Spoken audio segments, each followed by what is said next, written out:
What's going on, everybody? Welcome to the Halas Hall Hangover. It's another Bears Victory Monday. That's 4 in a row. Well, last week was a Victory Tuesday.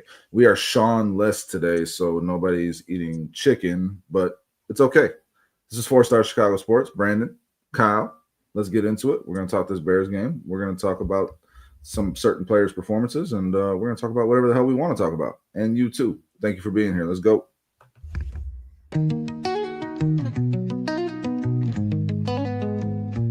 Windy City banners rocking 4 stars align. Dynasty dreams rise, Bulls in their prime. Cubs curse shattered, the victory divine. Fields be running, clock ticking on my timeline. Shot-town heroes, legends never fade. Black Hawks flying, cutting ice with the blade.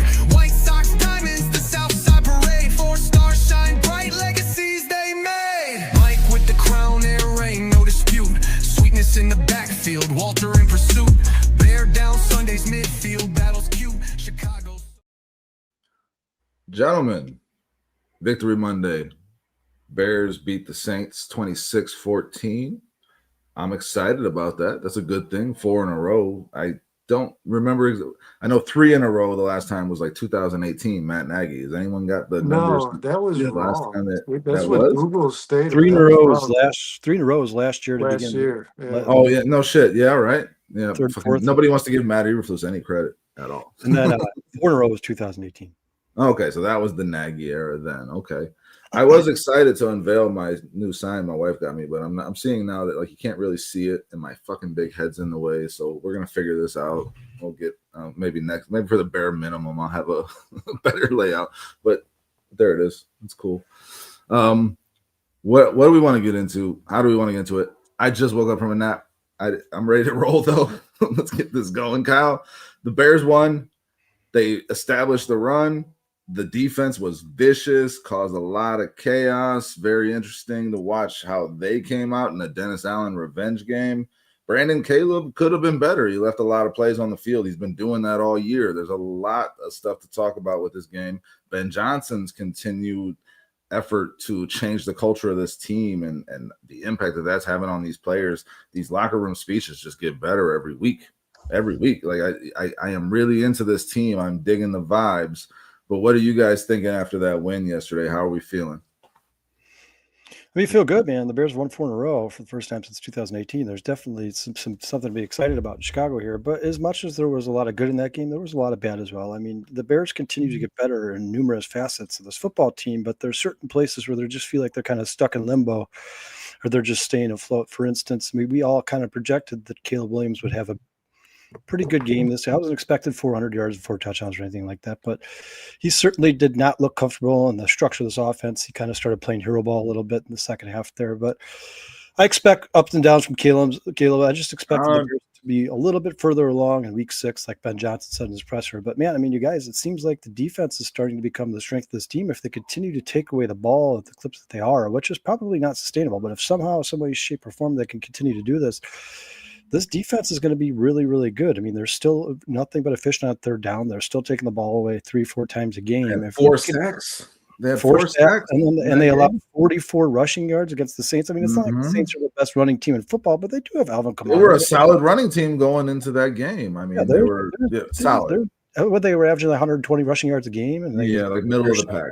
44. I mean, this team is getting better, and I think you see it with the additions of Kyler Gordon and T.J. Edwards, and we still haven't seen Austin Booker on the football field. I can't wait to see what Dennis Allen can do with him. But the more the Bears get healthy, and the more they buy into the system that Dennis Allen and Ben Johnson are preaching, the more that they buy into this coaching staff, the better the Chicago Bears get. And I think by the end of the season, you could be talking about a very, very good football team.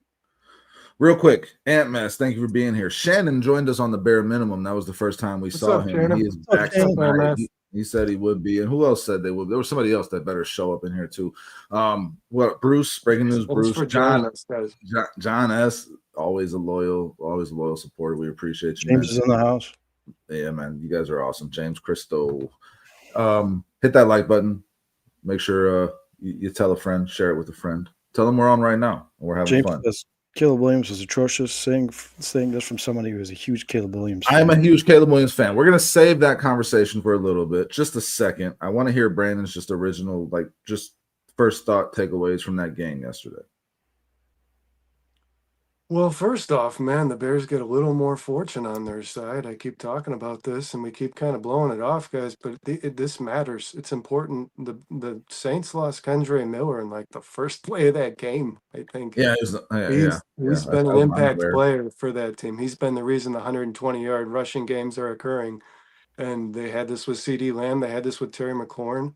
They're going to face a Bengals team without Joe Burrow. I mean, their fortune has been on their side. But I thought there was a lot of things that, like Kyle said, it feels like one step forward, one step back. I want to say this, man. I think after, we looked so much at who wins after, like we win after a bye week. We won after a bye week. Our coach did it for the first time in 10 years or whatever it was. But I think we also lost sight of what a bye week's actually about, guys.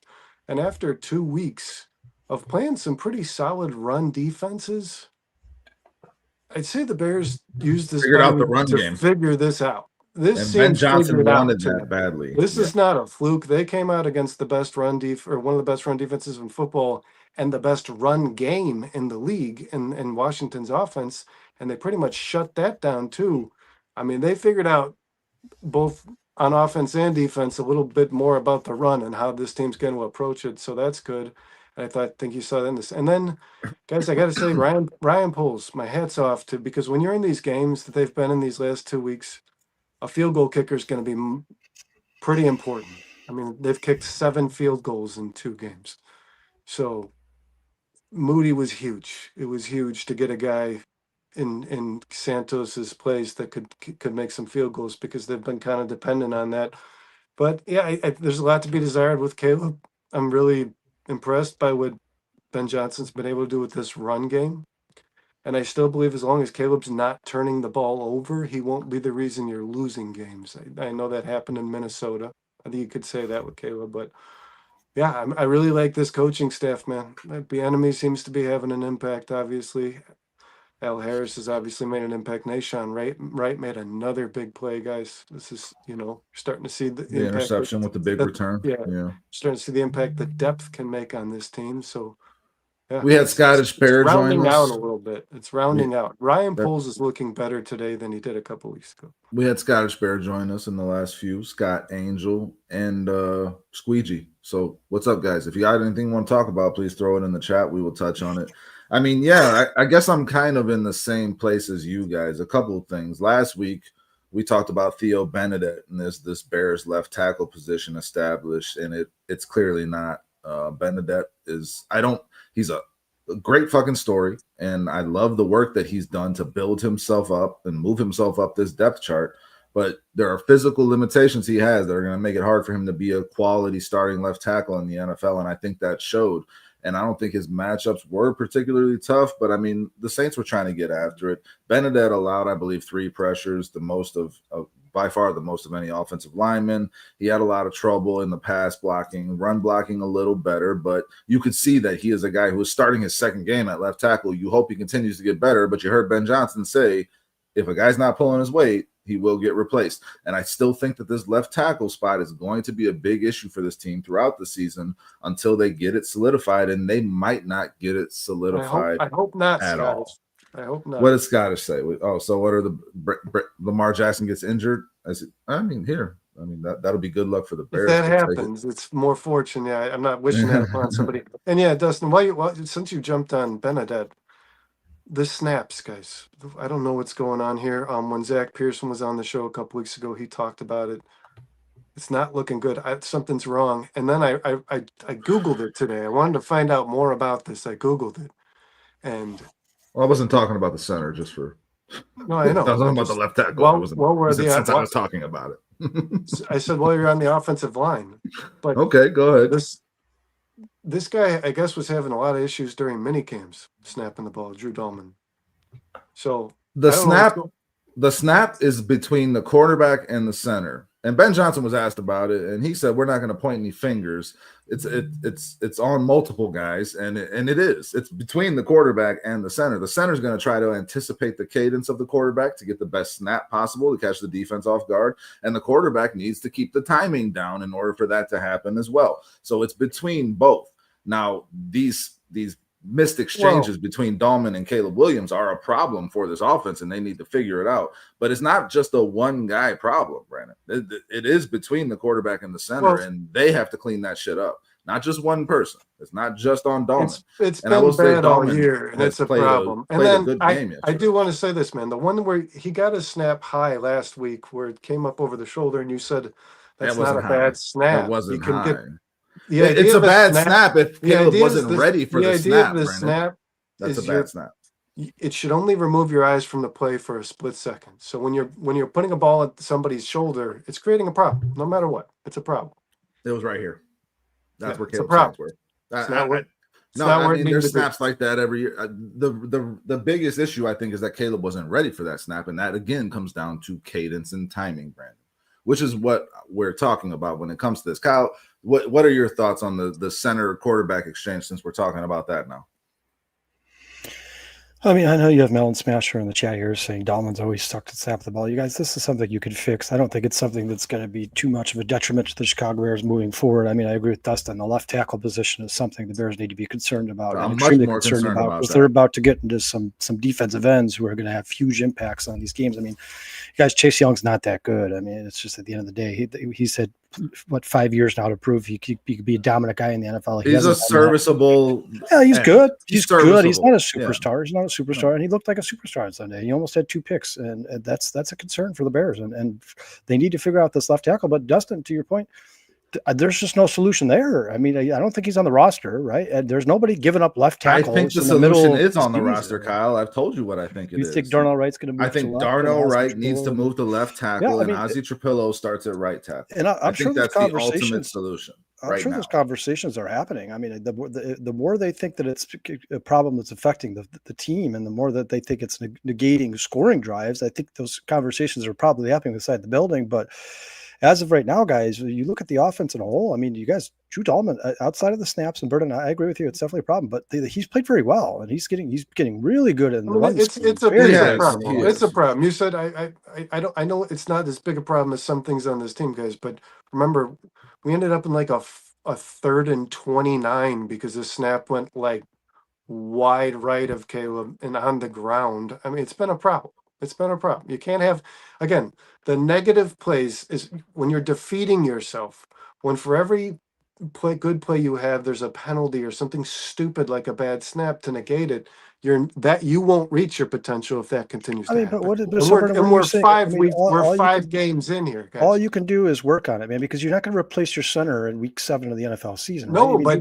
He's your center. That's what you got. 5 weeks, you want to see that stop being a thing. All right. Well, it's something they're going to have to continue to work on. Well, after 5 weeks, you would also like to see your left tackle position solidified, and I don't think it is. There are question marks around this offensive line. Theo Bennett, even if I don't think there's an answer to the left tackle problem. There's an answer to the center problem. The snap. Even if Theo played better in pass protection, he still had 2 penalties. I mean, it's clear and obvious that the Bears are struggling at left tackle, and that's the weak link for this offense right now. No doubt about it. It's not a question. They're stacked at wide receiver position. Their tight ends are getting better.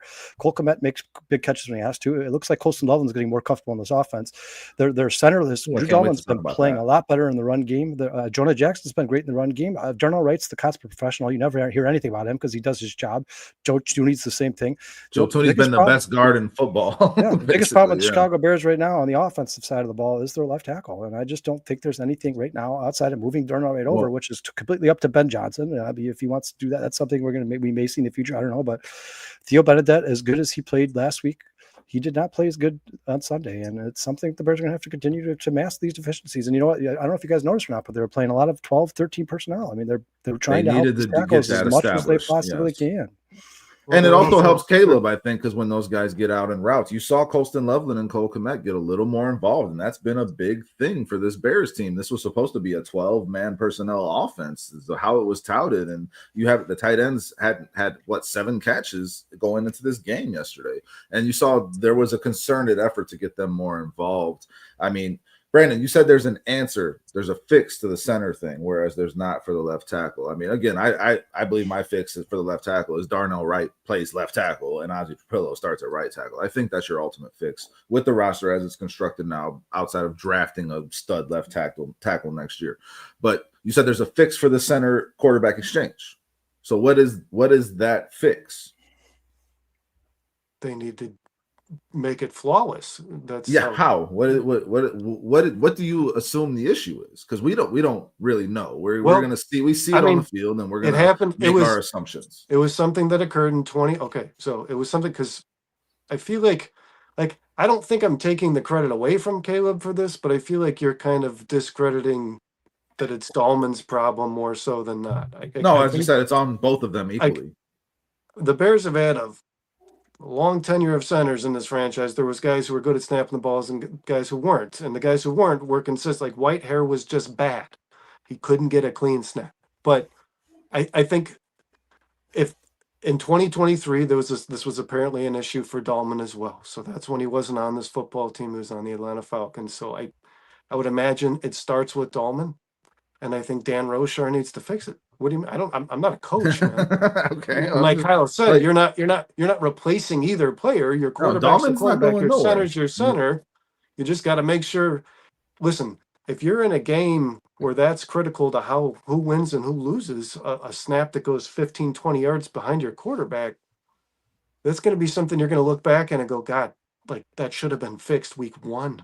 I mean, but Vernon, of all the things that are with the Bears offense right now that the Bears need to fix in order to make this kind of a flawless offense that scores is certainly more efficient in the red zone is, I mean, the outside of the left tackle, which Justin said, unless they decide to move Darnell Wright over, there's really no quick fix it there. It's going to continue to be a revolving door. Yeah, no team is just giving up a left tackle in week 7. We'll see Braxton Jones out there. I mean, you have to be and we'll get into this conversation like Dustin said, but you have to be way more concerned with the play of Caleb Williams than you are with the center quarterback exchange. I mean, Caleb Williams is not. I can make an argument right now, guys, with how many turnovers the Bears are forcing. Caleb Williams is limiting the success of this team. I can make a very strong argument. I would agree with you, Kyle. Let's get into it since you brought it up. Let's get into it. I would say this Saints defense was allowing a 69% completion percentage to quarterbacks coming into this game. Caleb completed 57% of his passes. Caleb is completing 61% of his passes up to this point in the season. You want to bring up Drake May. He's completing 75% of his passes.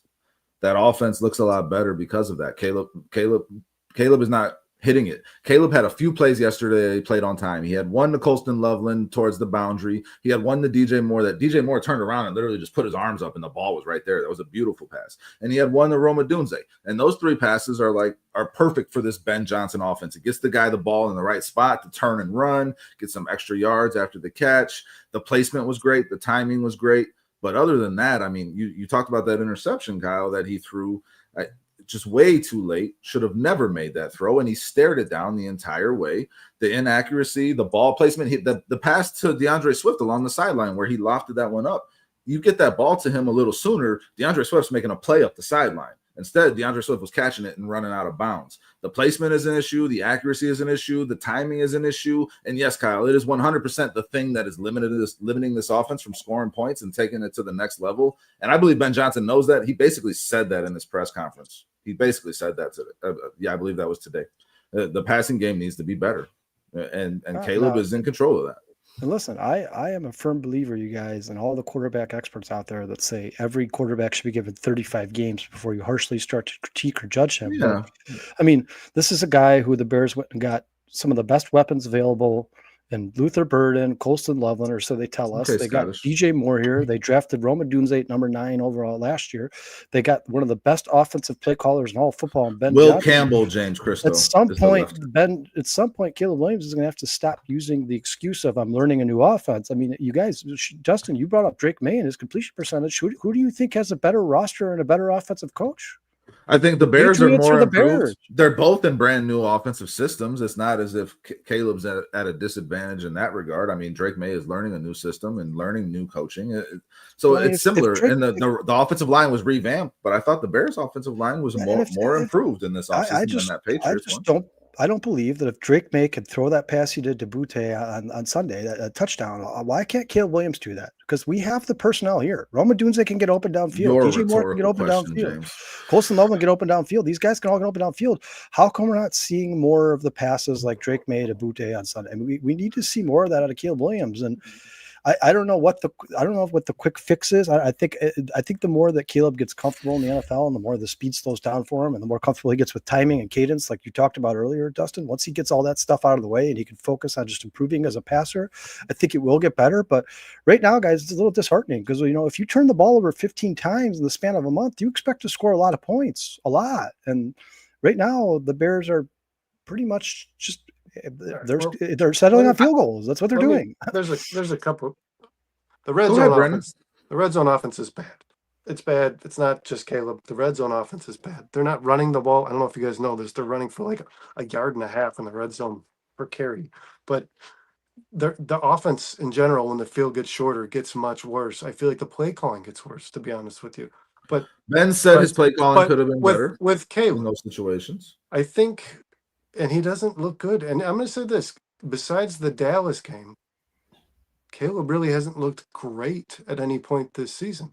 The Dallas game, everybody was open the whole game. I mean, yeah, and there's been no explosives besides in that game. Yeah, the explosives I in think, the passing and game you're seeing the progress, like we talked about, guys. The things they were doing bad, this coaching staff, like I said, to me, showed on the bye week, like they really attacked how to stop running teams from running the football and how to run the football effectively. That seemed like they focused on those two things in the bye week and made them stronger.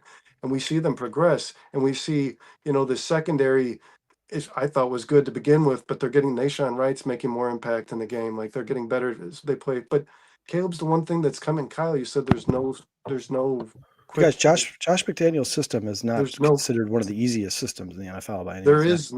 It's complex. Yeah, and it also begs the question, Kyle, like why not simplify things a little bit then for Caleb? Well, this is gonna to get your offense going a little bit. Yeah, he definitely is. I think this is gonna take.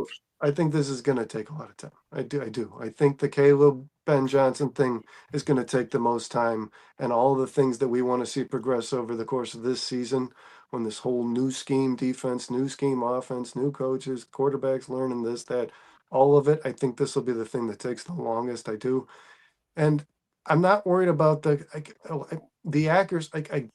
I'm concerned about his completion percentage for sure, and I think it has a lot to do with the timing. Absolutely, of the offense and Caleb not being on time. Yes, it does. The 100%. throws, though, I know he can make. Like, I know he can put the ball where he wants the ball. I'm not concerned about that getting worked out. But yeah, I mean, Caleb needs to start looking better every week.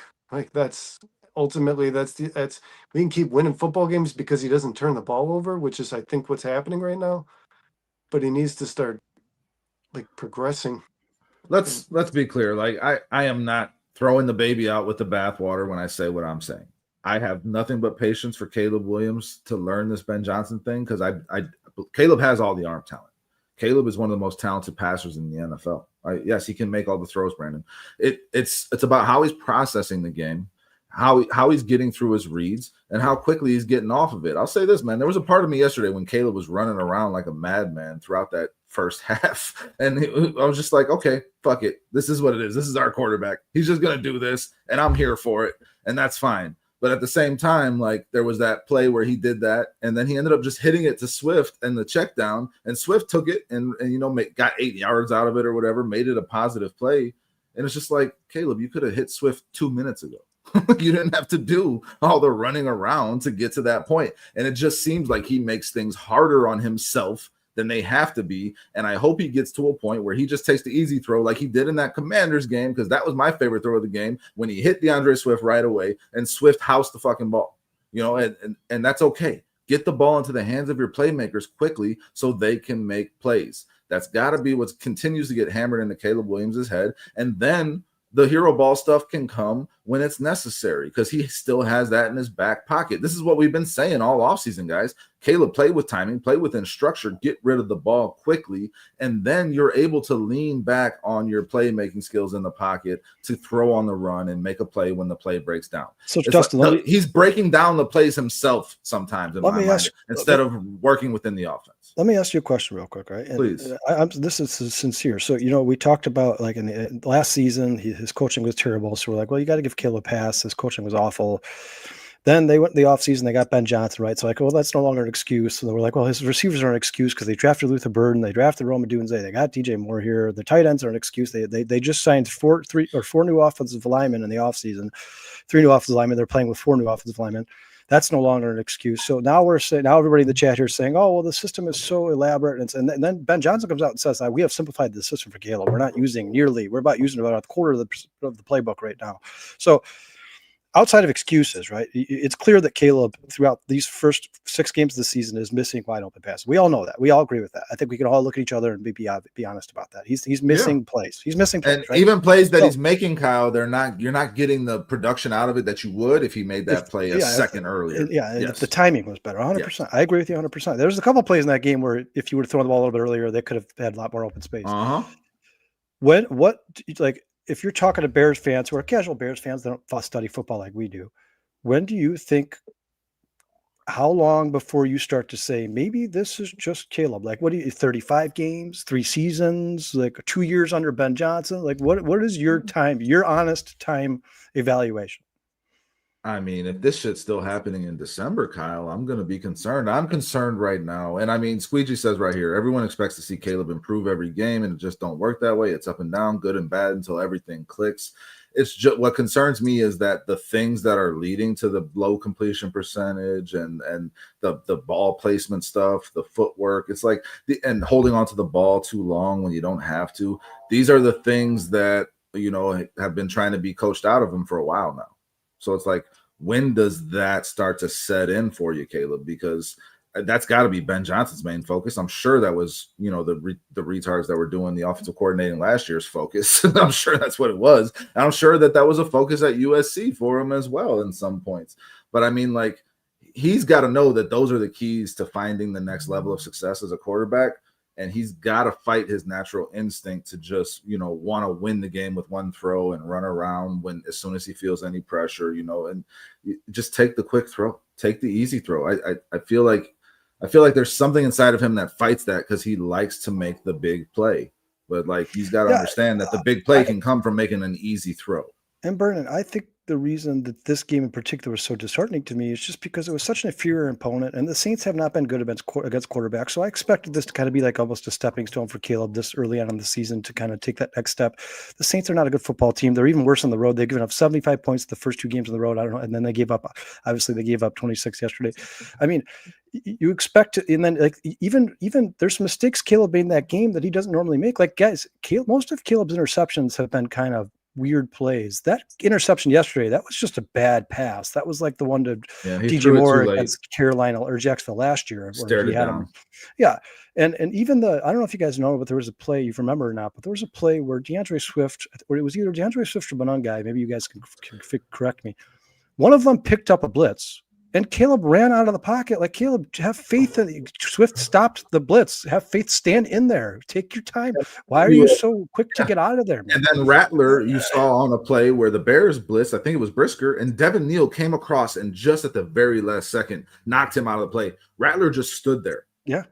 And made the knowing there was a chance he was going to hit, and he stood in that pocket. Yeah, you got to trust your guys. Yeah, I just wanted to give that for comparison, because in that same game, we saw the exact opposite. I just feel like the game against the Raiders, the game against the Cowboys, it looked like Caleb was starting to get real comfortable in the structure of the offense, playing out of the pocket, right? Playing under center. And then this game, it felt like he reverted back more to kind of his old college days, where he was like, well, I'm not going to take the check down.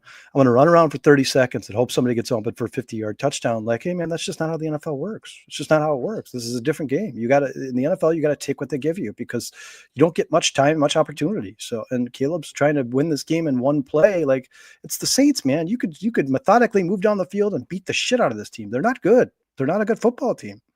The Bears aren't good in the red zone against anyone. Not a single team that they score a touchdown at 49% of their trips to the red zone. That's awful. I mean, their defense continues to give them I like that Jake Moody's making field goals. I don't like that he's kicking them. I wish we saw him less. Yeah. This I team agree, 100%. consistently gets handed the ball like within like the 40 or less, and they continuously walk away with field goals. And that is not Now I know for sure that between Ben Johnson and Caleb Williams, something is not. There's something missing here. Like something's got, and it's got a lot to do with just the offense. To me, looks bad all around once they're in the red zone. The short yardage stuff, man. They're not fooling anyone. I don't know. The runs don't look good.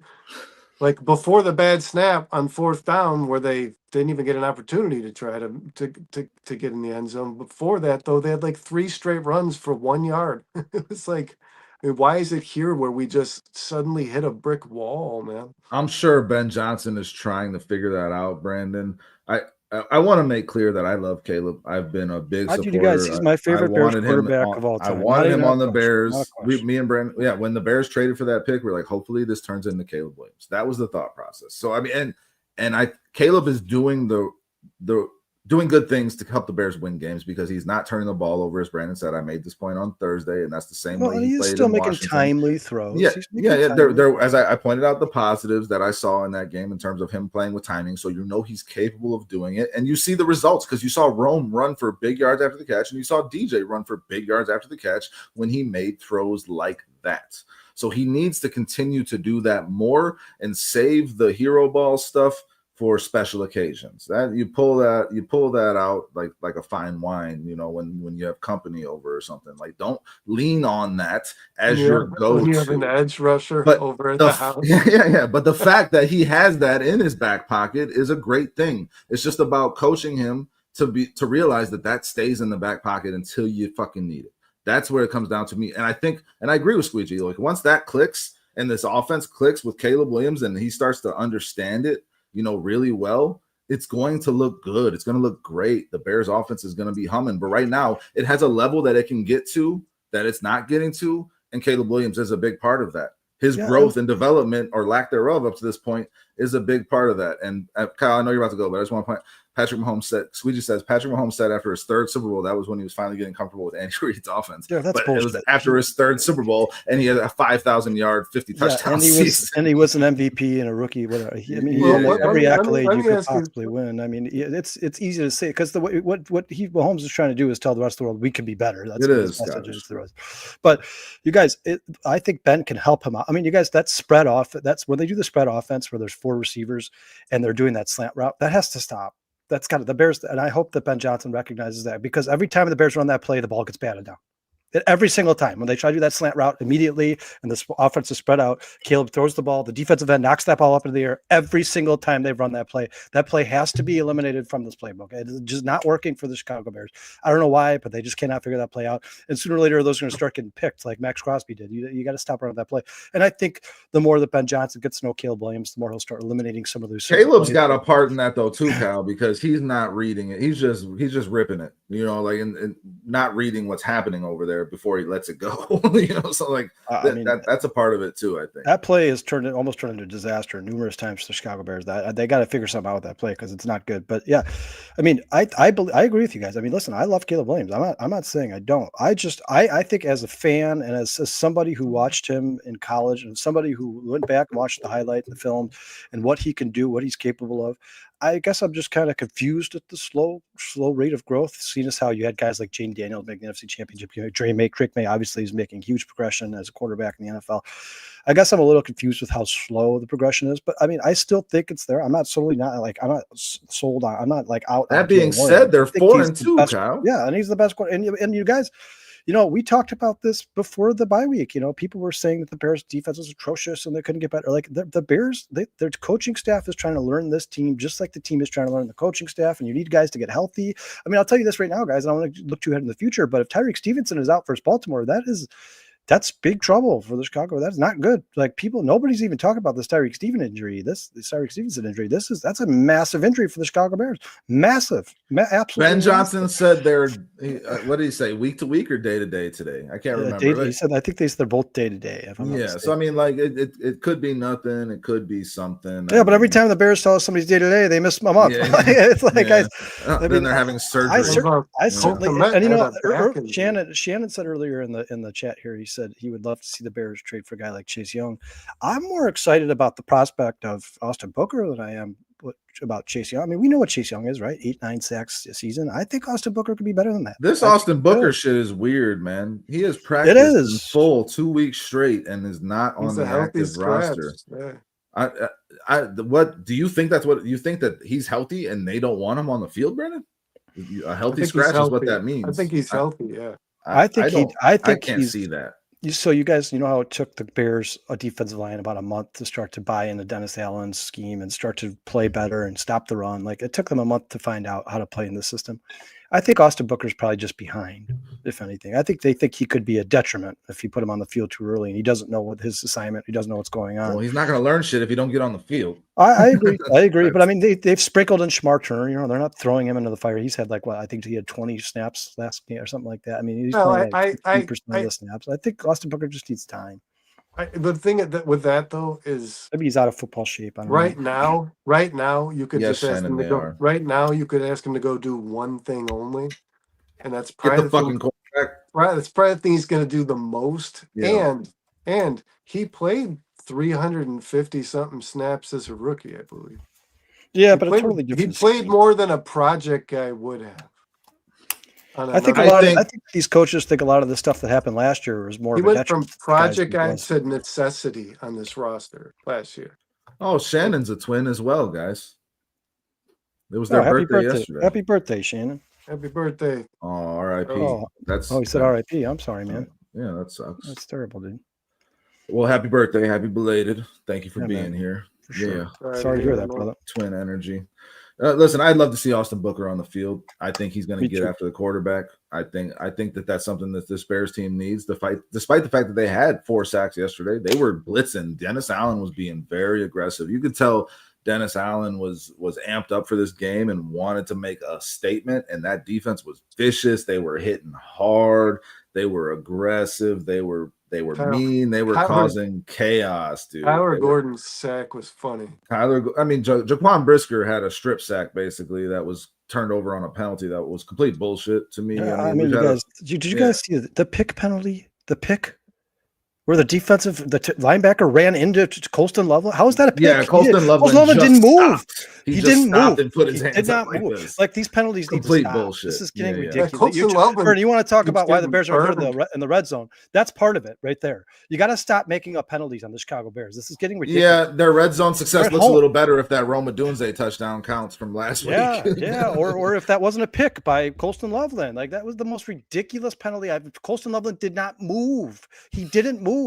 He just stood there and the linebacker bumps into him. The linebacker initiates the contact, and you're saying Colston Loveland set a pick? That's ridiculous. I didn't want to get into like the penalty stuff. I'm sorry I mentioned it. But what I did want to say was that Montez Sweat played his best game of the season on Sunday. Yeah, I was very happy with his performance. Certainly. Javon Dexter was in there too and making some plays and causing some chaos. What's up, Tom? Nahshon Wright continues to impress. This guy who's just this bench guy that is thrown into this situation.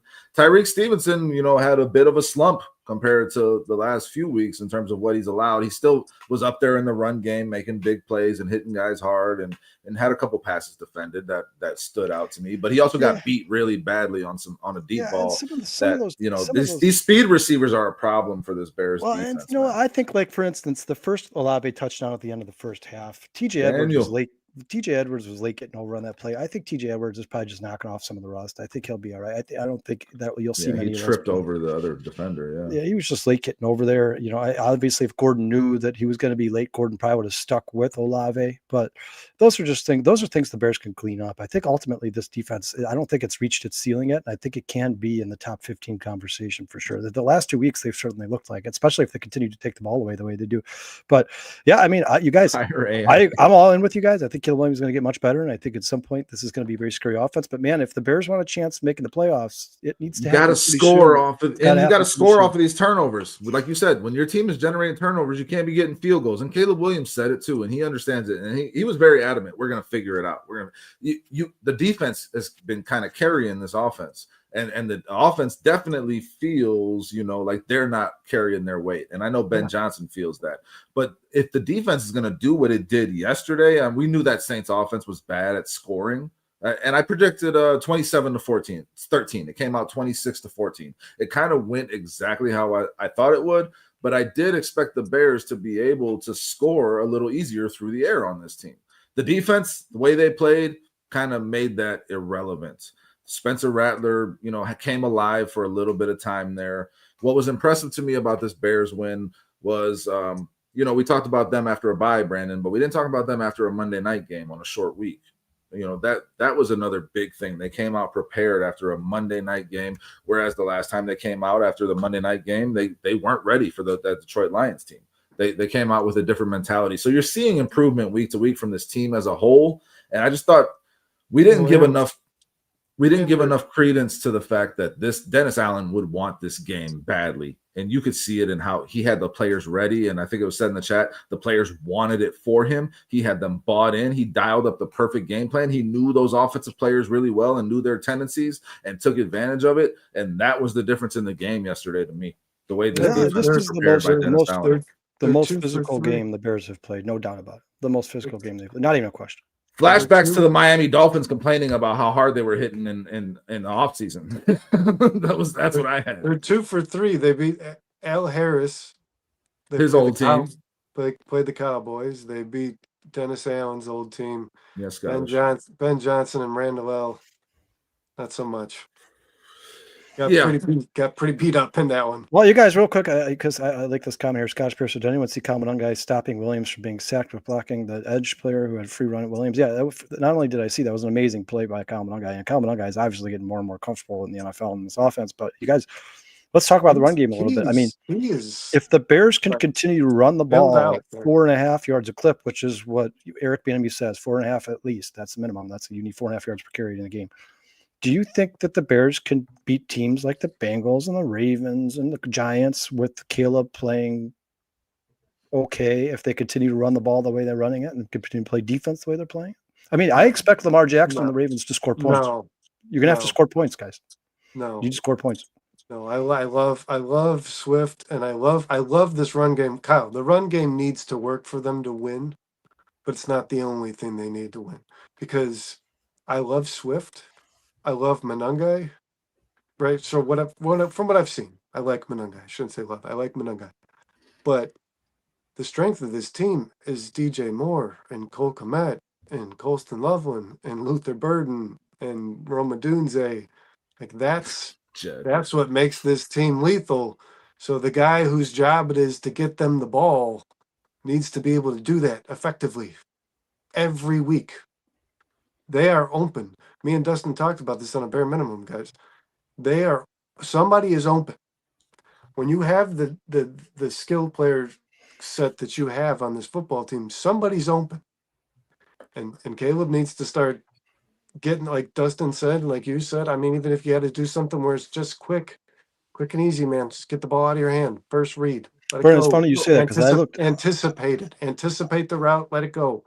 I looked at Sean in the middle of the game. It was after Caleb took or he ran around in the backfield for 20 seconds and ended up ultimately running out of bounds. But I looked at Sean and I was like, man, with the talent the Bears have put on this roster, there's just no way that nobody is open downfield. It's impossible. It's physically impossible that there's not one guy downfield waiting for that football. Like Caleb just has to be more decisive. He has to be more decisive, and he has to be quicker. He has to be quickest in his progressions and his decision making. And you guys, I'm telling you, if Caleb Williams was playing like the quarterback we all know he can be, because I think one day he's going to be it. The Bears are a damn good football team. I mean, you're talking about they're playing without their best defensive player in Jalen Johnson, and they're taking the ball away at 4 times a game. Guys, we were on to the run game. Bears had 222 rushing yards in that game. We had the graphic up there. Kyle Manungai, 94 yards on 15 touches in the touchdown. DeAndre Swift, 20 touches, and now I can't see it because I got the comment up here. Don't have the exact stats. 138 yards in the touchdown. I mean, contributing in the receiving game as well, and I think that's something Caleb needs to continue to lean on. But this offense came out prepared to run the football. The offensive line was ready for it. That's 2 weeks in a row where the Bears have really flipped the script in terms of what the team they were playing against was doing for the run and against the run, and what they have been doing with the run and against the run. The Bears have been the dominant team in the trenches that is huge. And if you have that to go to, Physical. and you know that Ben Johnson wants to go to that, and he has said like he prides himself more on designing the run game than the pass game. And he came from Detroit where they had Gibbs and Montgomery, who were made everything go for them. That's what made the passing game go. The play action, which we still haven't really seen get off with Caleb yet, and that's got to be the next step of evolution. If the Bears continue to run the ball this way, if they can do that, they're going to be very hard to beat for anyone, and Caleb will get better because the play action will come after Well, that. and Dustin, I'm so glad you brought that up because, guys, it wasn't even really an inside zone or outside zone yesterday. It was like a in the middle zone. Like it right was here. like a hybrid. It was like a hybrid run game they were running. Like it's I've never seen it before. And the Saints coach Kellen Moore talked about it after the game. He's like, that was just it was a tough run game to stop because they weren't really playing outside zone. They weren't playing inside zone. They were just kind of running halfway. The Bears run game when that offensive line is pulling and when they're playing as physically as they have the last couple of weeks, and maybe it's just because they're inferior opponents, I don't know. But if the Bears offensive line continues the way it's playing, I think this run game is going to be good for the rest of the season. And I think from anybody contributing, whether it be Kyle Lungai, Roshan Johnson, DeAndre Swift, everybody running the ball for the Chicago Bears. Roshan looked good. He turned a 5-yard run into an 11-yard run. And he did. He did. He's very obviously a very physical runner. I mean, if the Bears could continue to lean on this run game, I think the Bears could sneak them way the way into the playoffs. But man, if Caleb could just hit these open receivers and play within the timing of the offense, I think the Bears could be one of the best teams in the NFC. I do. I absolutely 100% believe that. Brandon, any thoughts on this run game from yesterday? I thought that was the biggest key. I think the offensive line was keyed up to have a big game on the ground, and that's obviously what their focus was, and it paid dividends. I'm a big fan.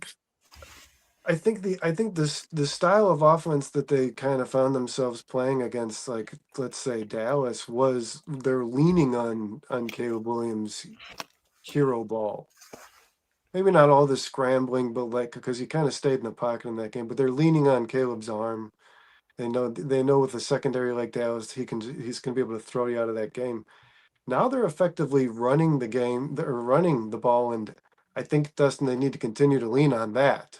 I think every team should balanced. Well, no, you want to, but I think that should, like you said, Dustin, should in turn make it much easier for Caleb to throw the football when the run game's working the way it is. I think that might also kind of be having an impact on his progression right now. It's even more it's even less like we're relying on you. You need to throw us out of a game. It seems like the easier it should be for Caleb, the harder it's becoming. I don't know why. Yeah, because the run game should open up the play action. It should open up RPOs. It should open up basically anything the Chicago Bears want to do. And it almost seems like the more successful the run game gets, the more the Bears have to limit their offense. And I don't understand it because Caleb should be buying into this, and he should be getting the ball out of his hands quickly, especially against a porous secondary like New Orleans Saints. It's just kind of odd to me that it seems like the more the Bears get better everywhere else, Caleb kind of stays the same, and you expect that to change, and I'm sure it will over time. But like Dustin said earlier, man, this is certainly something you got to read into, right? You can't just assume that another next year by this time, Caleb Williams is going to be the best quarterback in the NFL. If these habits continue, this might just be who Caleb Williams is. Now, like I said, you guys know how patient I am when it comes to NFL quarterbacks. I think Caleb deserves at least an entire year under Ben Johnson before you can judge or critique how well he's playing in the system. But man, you would certainly like to see him hit the open throws more, the timing throws, like Dustin said, so that you're getting guys in stride, in space, and it's easier for you to score. Like Dustin said, get the ball into these playmakers' hands and let them do the rest of the work. Caleb, you don't have to be spectacular in this offense because you have such good personnel around you. You don't have to be spectacular. Just throw for 250 yards, 2 touchdowns. Right. And the Bears will win. The arm's going to be on display just doing that. Getting the ball to your playmakers' hands. We're going to see. Yeah, Caleb's still going to be doing things that make us ooh and ah. So if it's about that for Caleb, if it's about like he wants to be the reason for success, he wants to be the center of attention, then yeah, you got to let that go, because like this offense is loaded for any quarterback to just kind of give the ball to somebody else. It's the way it's drawn up, right? Ryan Poles built this offense where the ball should be in the quarterback's hands the least. I mean, that's just. Yeah, real quick, I want to flip sides to the other side of the ball real quick, guys, because a couple of things we haven't really got a chance to talk about. Dustin, in particular, I want to know your opinion on the play of Tremaine Edmonds for the last 2 games in the middle for the Bears. I think Dennis Allen is a fucking genius, dude. I mean, the way that having Edwards back and putting him next to Edmonds and flipping their roles basically and making Edmonds that more of that rover, and your coverage guy and coming in off the backside first, and Edwards kind of controlling it and being in the middle. And it's worked really well. Edmonds has played really well. These linebackers played real well the last 2 weeks, both Edmonds and Edwards. I think Edwards' impact on Edmonds is obviously a huge thing, and it still begs the question, like, why is the guy that you signed to be that guy? Why does he need Edwards in there to be that guy or even be close to it? That still bothers me a little bit, but I'll take it, man. I think their roles really fit perfectly within this defense over these last 2 weeks, and they've been filling the gaps really well against the run, which is something they were not doing last year, and it's something that Edmonds was not doing to start this year. So obviously something has flipped in that. And the only thing that I've seen that's a difference is Edwards is in there at middle linebacker. And it's made a huge difference on Tremaine Edmonds. Huge difference. And I think it felt, I don't know, I've been saying for a while now that I think Tremaine Edmonds is an outside linebacker. That's what I think he should play. He's a super athletic guy. But Edwards playing the way he has the last 2 weeks in the middle, that surprised me. And good for Dennis Allen. Good on Dennis Allen for seeing that. And I also thought Noah Sewell was playing good football. But yeah, Tremaine Edmonds, man, listen, I want to say this, and I'm not trying to, I want to give the kid his day because he has definitely been all over the place. He's a tackle machine. He's made forced some turns. He's got 3 interceptions on the season now, guys. That's huge for a linebacker. But his coverage is still questionable. Like that, I thought that, I don't even know his name, man. What's the Saints tight end? Jawan Johnson? Jawan Johnson, yes. I thought he had a decent game. And I don't know. I think the tight ends against the Chicago Bears team have been having pretty good games this entire season. So, but I mean, think, Edwards, you know what, though? is a damn good player. I'm willing I to didn't realize he was this good. I'm willing to sacrifice letting the tight ends get 5 to 6 catches a game because it doesn't seem to be having a really big impact on the success of the offense. So I'm on the opposing offense. Well, let me ask you guys this. Do you believe that the success of this defense is because of the additions of guys like Kyler Gordon and TJ Edwards, or do you think it's more that it's just a timing thing and the Bears are starting to buy in more to Dennis Allen's defense and they're starting to get comfortable in their scheme? My answer is always the same to these things, Kyle. It's a combination of both. I mean, obviously, you needed these 2 very skilled players in their positions to make this defense go. That's Shamar Turner's playing.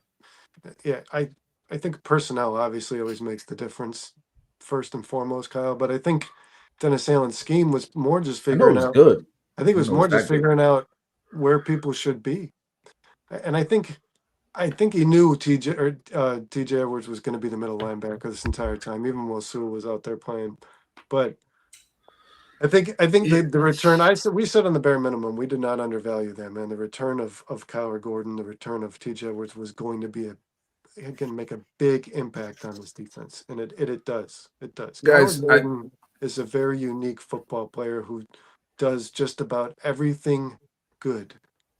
Who Dennis Allen was the most excited about coaching, and he's going to continue to work him into his game plan and find different things to do with him, different roles for him. It's going to be they're playing brisker more at the line of scrimmage than they were in the first couple of weeks of the season. I think that's where he's more comfortable. I think he's better stopping the run and getting after quarterback than he is like a free range safety. But yeah, I mean, what do you guys think that the ceiling is for this TV? You think this is something they can sustain? You think they're good? I mean, if they don't get 4 takeaways a game, are they a good defense?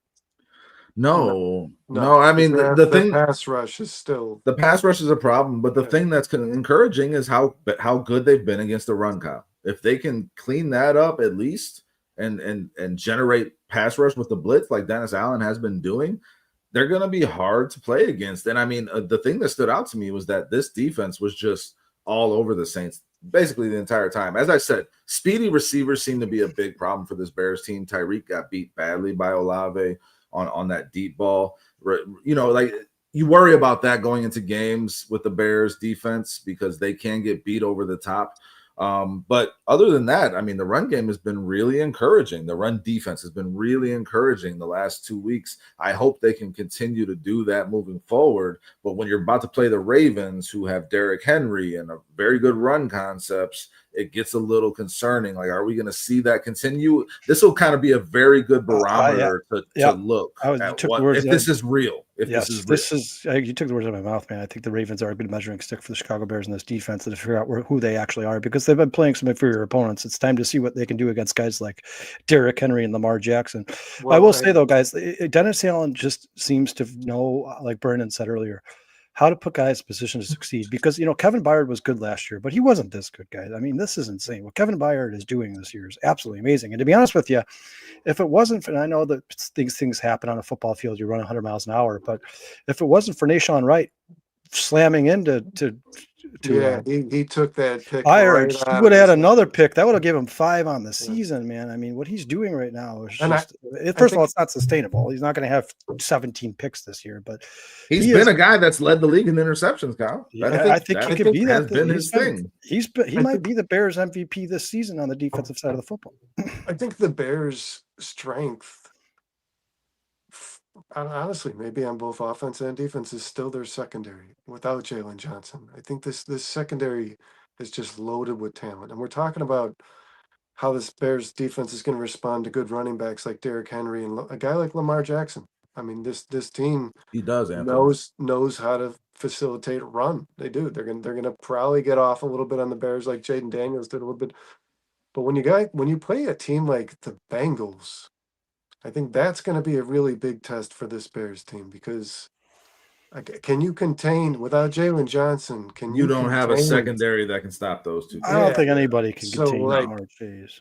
Well, if you have a quarterback that's decent enough to throw him the ball, then you're going to have problems for sure. Yeah, I think there's going to be games where Caleb Williams has to win these next 2 games. You have to score. You have to score against the Ravens. I said this to Dustin. This game, he's about to play the worst secondary in football. I mean, they're bad against the run, though, too. And I don't know the most banged up defense in the NFL. They're missing bad against the run, too. They're missing 8 starters. The Ravens defense is just bad all around.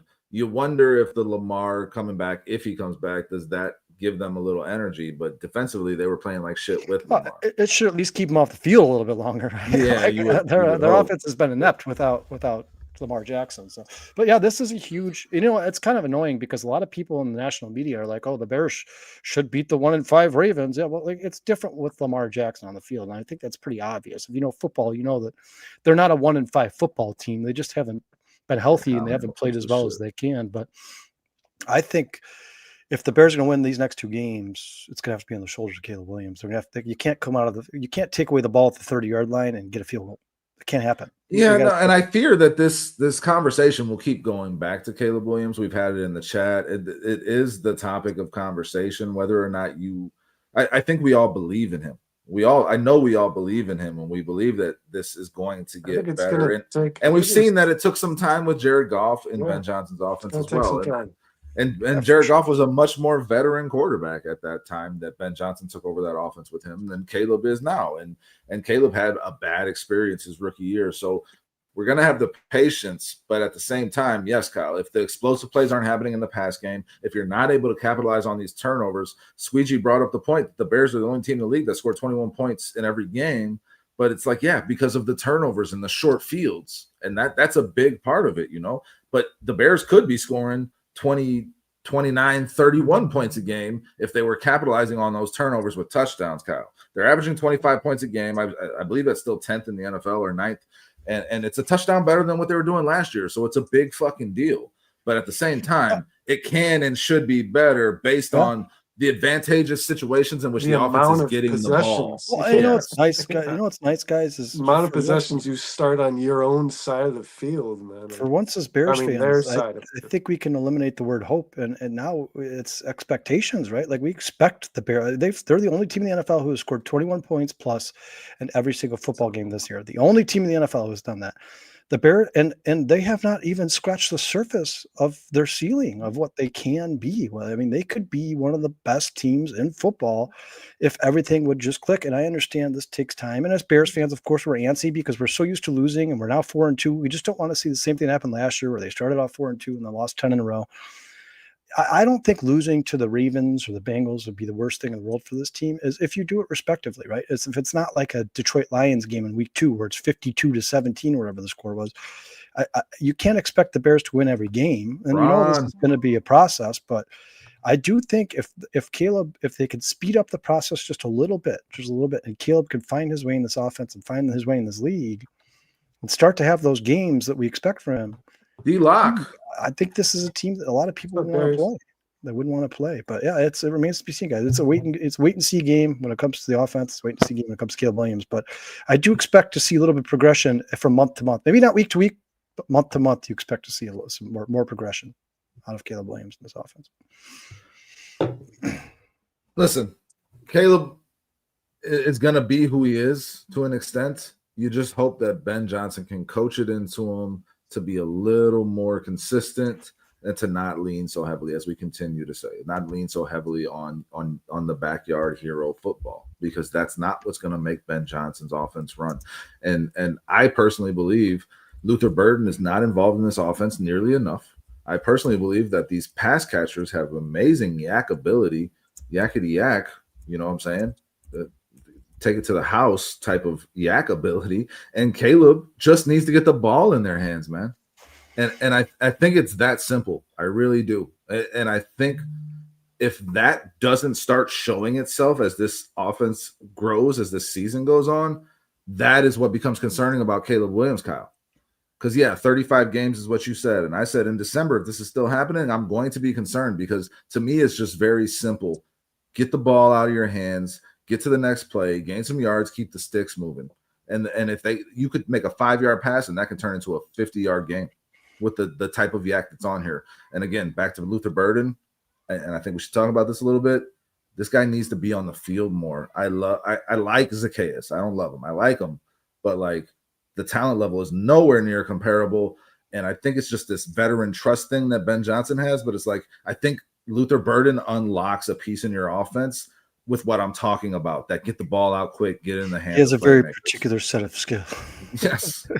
No, he does. He offers something. I've been led to believe these are only for kids. he's amazing in open space. He's probably the best Chicago Bear in open space, and I hope that you get to see more of that as the season goes on. One thing you should see next week, guys, if Cole Kmet has back issues, I'm assuming they're probably going to get him a week off. So this is going to be Colston Loveland's time to shine, man. This is it. This is going to be it. Like if Cole Kmet's out next week, Colston Loveland should have his role should expand by a ton this next game coming up. And I expect these rookies to make more of an impact as the season goes on. And I think they could make life easier on a guy like Caleb Williams, because it seems like every time Colston Loveland gets the ball, he's wide open.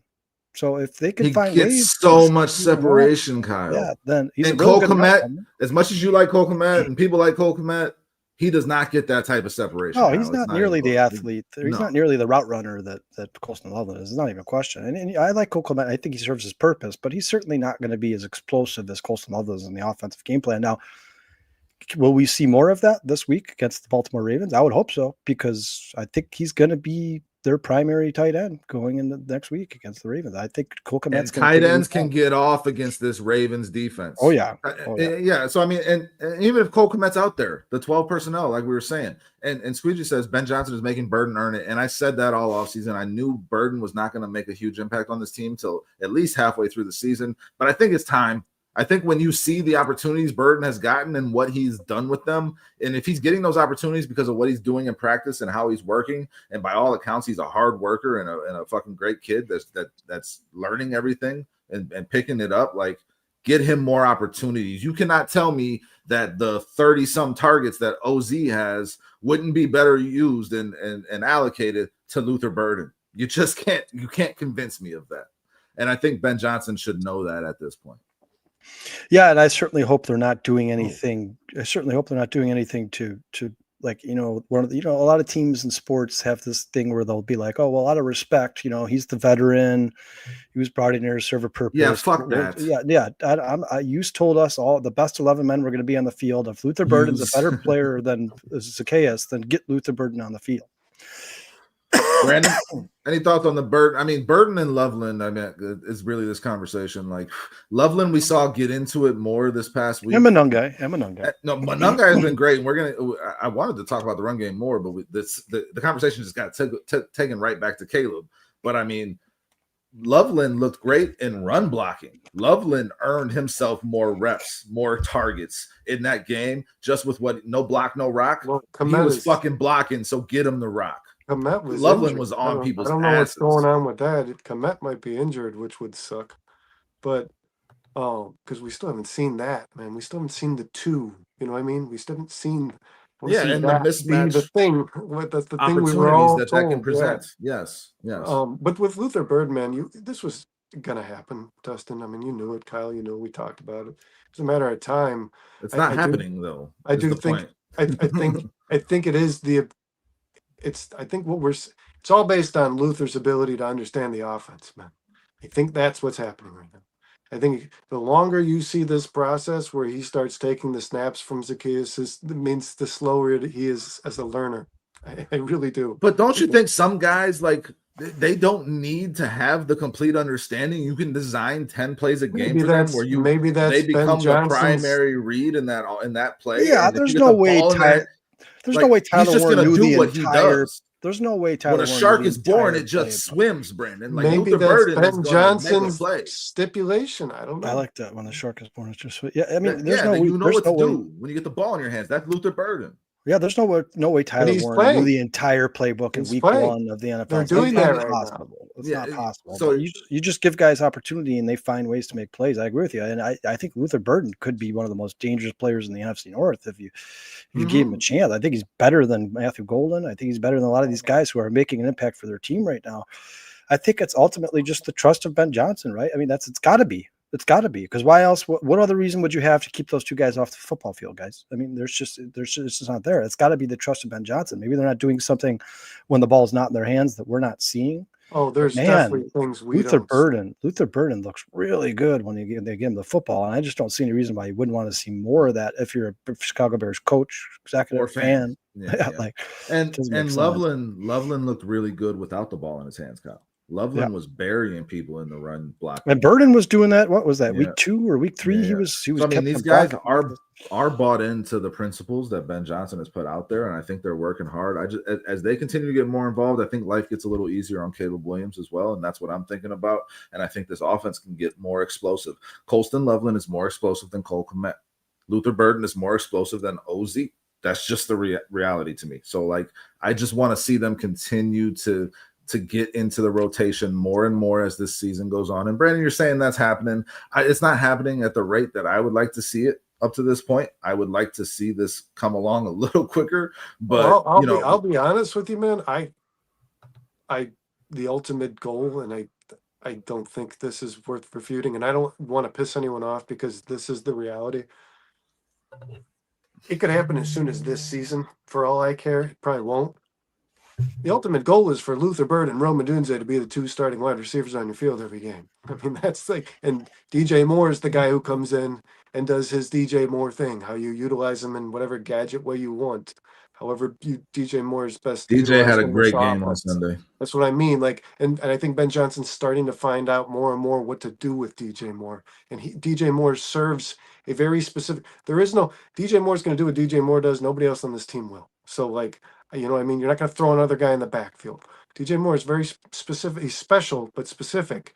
And I think Luther Burden and Rome Odunze should be your starting wideouts every week. That's, I mean, or Luther should be in the middle, or should be in the slot every week. That's your goal. That's got to be your goal. I just want to see these rookies more involved, man. Let's go back to this run game for a second, guys, because Squeegee says here, Monungai is going to add another dimension to the run game too. He did on Sunday. He did on Sunday. Do we think that, I mean, Ben Johnson was asked about it. I'll say that. Monungai had the 94 yards and a touchdown. He ran hard. This is what I've been seeing with this guy since, preseason when he was running. Like, you can just see that he knows what to do with the football. He knows how to carry it. He knows how to make the quick cut. He knows how to run hard, and he showed that on Sunday. And the more the refs get to know him, the more they won't call those plays dead, because I think he's going to have a lot of. Because he's not going to stop. He's not going to stop pushing. No, this is how this guy runs. And Kyle, me and you said before the season started that we have more confidence in this run game than a lot of fans because of this 1-2 punch of Swift and Monungai. It's taken a little bit for it to show up, but over this week it really kind of blew up. Ben Johnson said straight up, like, it's going to depend on how the game goes. We'll see when we get into the game. We might have games where we don't lean on the run anywhere near as much as we did. And I love that about Ben Johnson, because he's going to play against the weaknesses of that defense and take advantage of it. But do we think that Monungai has established himself within this offense as a guy that can take a little bit of that load off of Swift and really create a formidable 1-2 punch in the run game? It looked like it on Sunday, guys. Do you think that that's sustainable? Yeah, I don't want to have too high of lofty expectations for a rookie player, man. But Kyle Monungai looks like he's got a little bit of David Montgomery inside of him. He looks like he's just that guy who never gives up on a play, continues to turn his legs, even when he's being stacked. They're stacking 3 or 4 players up against him.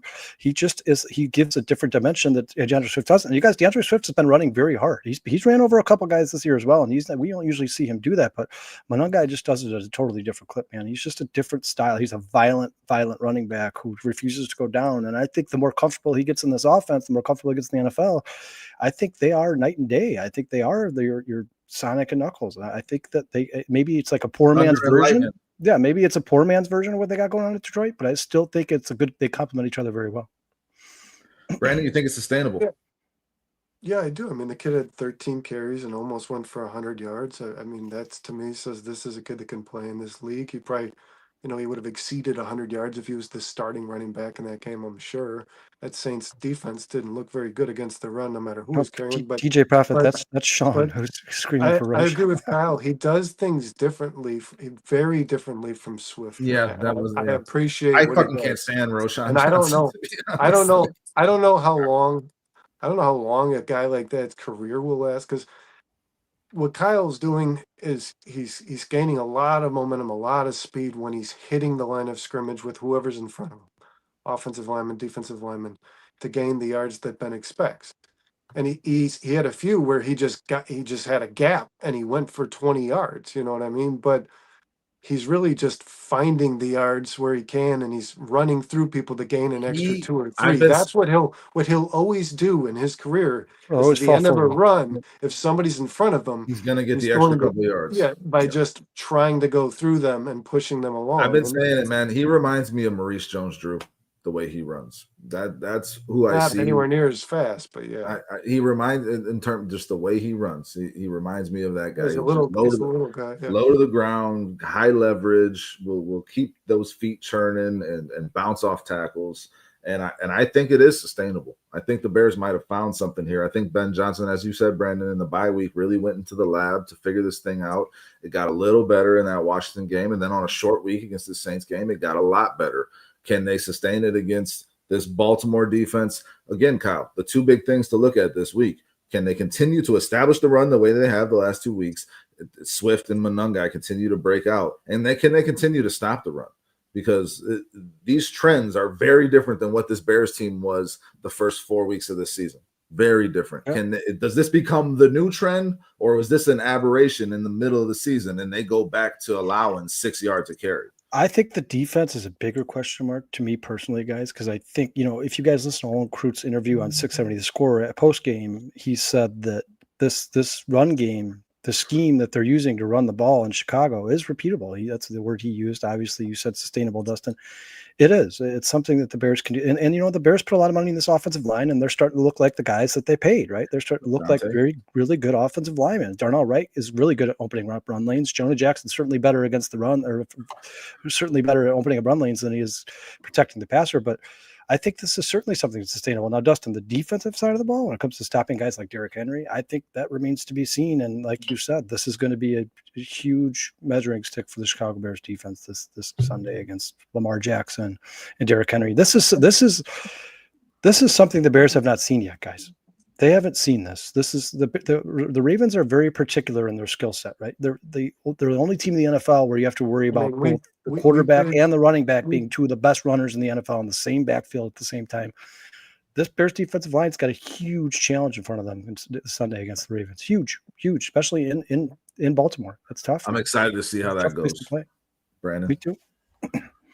Well, yeah, they need to use tape from when they played Jaden Daniels because that didn't work out so well. You have got to contain. Man. Their contain got busted a lot. No, there is no other approach as a defensive coordinator to a player like Lamar Jackson than contain. I think it's different with Lamar though, Brandon, because Lamar can beat you in the pocket. He's a deadly fucking thrower. I know, but that's why he's so damn good, because you still can't approach it any differently. Mm-hmm. You have to keep him in the pocket. Daniels doesn't look as good this year. We will torch. Yeah, Lamar Jackson has the highest completion percentage in football. And Jaden Daniels is under 60% completion. Yeah, he does not look good. I watched that game against the Cowboys, you guys. He got hurt in that game, too. No, I just mean Dustin kept pointing it out throughout the game. They were leaving these. Yeah, they left big lanes for Jaden Daniels to run through. We're getting behind. Yeah. And if they do that against Lamar, Vernon, I agree with you. Lamar's going to have his numbers. I mean, you just got to slow him down. You're not going to stop him. You can't stop I want to shout out Melon Smasher real quick because he's been throwing this in the chat repeatedly. And I'll just pull out the part that I think is interesting. Ben Johnson is the answer to every question right now, it seems like. And I can agree with you on that, Melon Smasher. Ben Johnson is the reason this team is getting gritty wins 2 weeks in a row. He's the reason they've won 4 in a row. He's the reason that Dennis Allen got the game ball yesterday and was so amped up, and you could see that defense is behind Dennis Allen. Ben Johnson has set up this culture and this structure within Halas Hall that has not been here since Lovie Smith, where the players are relying on the coaching and the coaching is relying on the players, and there's trust and there's camaraderie, and Ben Johnson has done that. And on top, and that would be fucking great just on its own, right? But then you throw in the fact that he's designing an offense that's scoring 25 points a game. that he is one of the best play callers in the NFL, and that his in-game decision making has been great. He's finding ways. His challenges aren't ridiculous, his timeout usage and time management have been great. Ben Johnson is checking all the boxes. He is the answer, Melon. The adjustments. It looked like he was kind of trying to. It looked like he was kind of trying to force the passing game a little bit. And I looked at Sean and I'm like, Sean, I think they could just run the ball every play. I mean, they're running the same play over and over and over again, and the Saints can't stop it. And that's exactly what he did. After a while, after late in the third quarter, I think Ben was like, you know what? They can't stop the run. Our pass game's obviously not working today.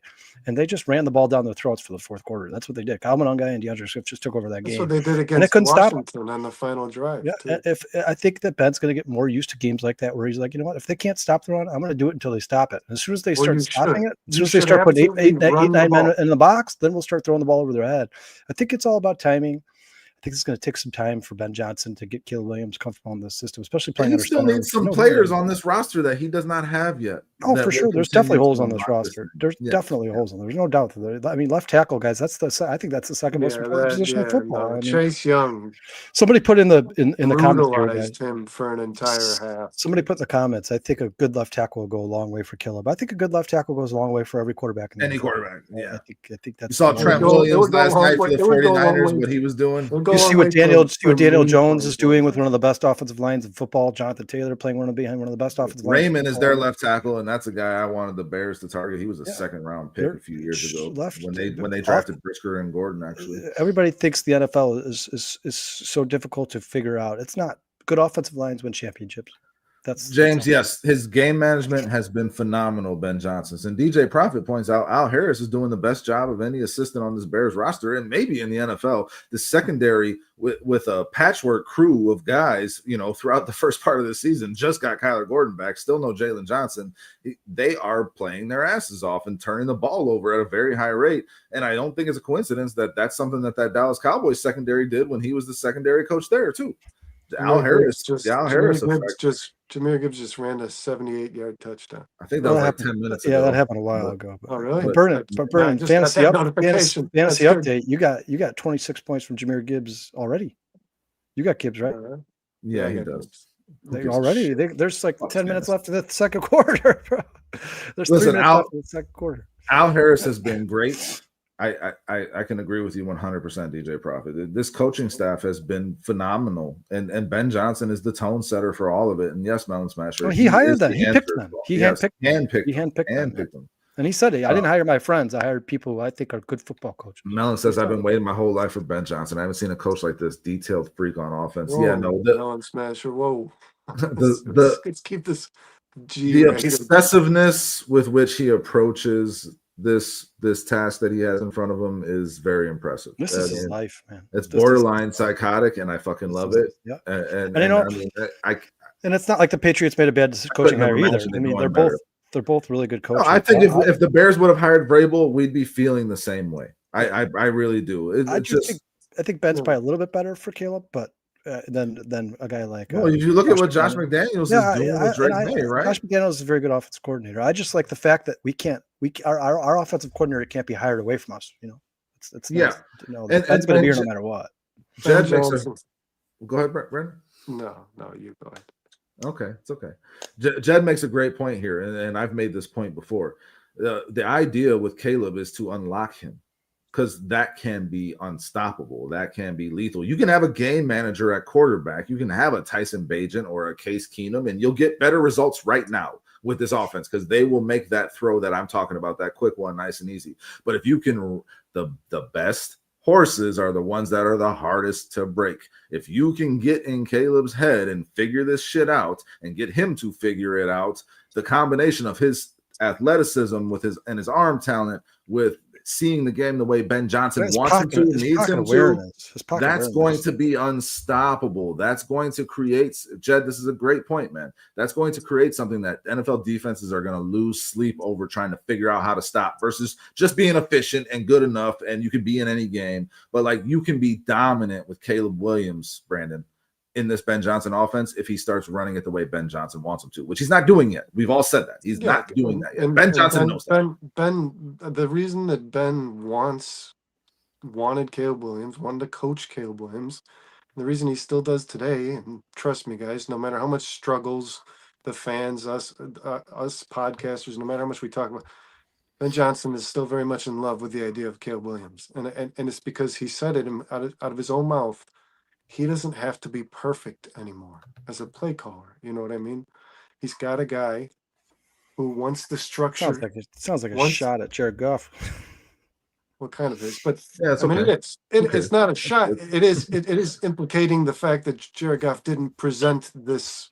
He didn't present this for a coach. This angle, like Caleb Williams, when structure breaks down, Caleb Williams might be the best guy in the NFL, and Ben Johnson's the best guy in the NFL at manufacturing structure. So that's why this is supposed to be a match made in heaven. But the thing that's not working right now, guys, is Caleb's not getting the structure part. And actually, the ball placement, it's affected. Timing. To be honest, it's affected his hero ball part, because he's throwing his worst when he's on the move. He looks terrible when he's throwing on. So that should tell you to start working within the structure, Brandon. We talked about that on Thursday, right? Caleb came out and said it himself, Brandon, and you pointed that out, right? And so, like, what the best game he had was against Dallas, in the pocket, no pressure. He wasn't. How many times was he pressuring that game? Like twice. He wasn't touched. Yeah, he wasn't touched at all. He wasn't sacked. So like, that game where he stayed in the pocket and just picked the defense apart was the best he ever looked since Ben Johnson's been his play caller. So guys, that's the offense he's in, and that's how it works. Once he does embrace and trust this whole thing, and he embraces the idea of playing under center and playing from the pocket, that's where he'll play. That's where he'll play the best. And when he does have to get out of the pocket and evade a rush, he's probably better than most of the guys in the league. And when he's throwing on the move up until late, he's been the best guy in the NFL. I think. When he's not on platform. It's important to note that in all of Ben Johnson's pressers, he said we don't want to take that element away from Caleb Williams. We like the hero ball. That's what people love about Caleb Williams. We like the fact that he can make every throw on the run. So gifted. That's what Caleb Williams is. But there's just, like he said on Sunday against the Saints, he's like, there's just 2 or 3 too many of them where he's running around, whipping the ball downfield. You'd like to see 2 or 3 a game not 5 or 6 a game. And I think at some point Caleb Williams will get to that point where he is more comfortable in the pocket and he's more comfortable with the structure of the offense. And he only gets out of the pocket when it's absolutely necessary because his pocket awareness is very good for a second-year quarterback. I feel like he's got eyes in the back of his head, and it's only going to get better the more he plays. And I think this is worth saying, guys. While we're back on to Caleb, I forgot to say it earlier. I do believe that this Bears team has won some football games, very, very close football games. He's played some young quarterbacks in these games.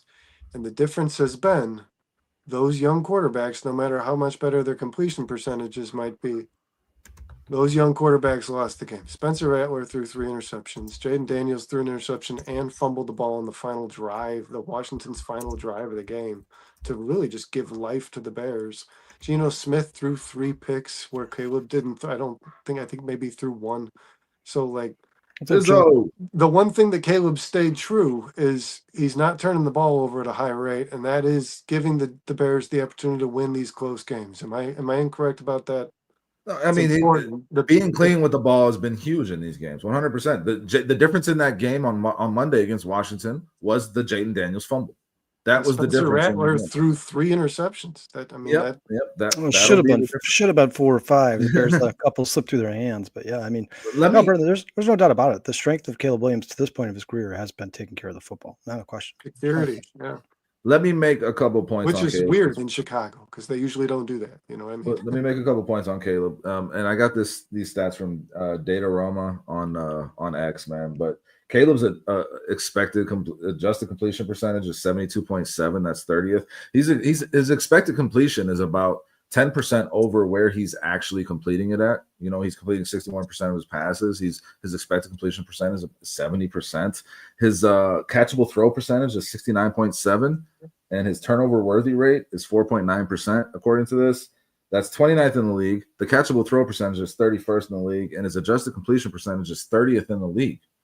So, yeah, he's leaving plays on the field, guys. There are throws that he should be making that he's not taking when they're there. Melon Smasher points out that he waits too long in the pocket to do anything, and then he just gets on the move instead of trusting his pocket and trusting his feet and trusting the process. I think that is a big part of it, Melon. I can't disagree with you on that.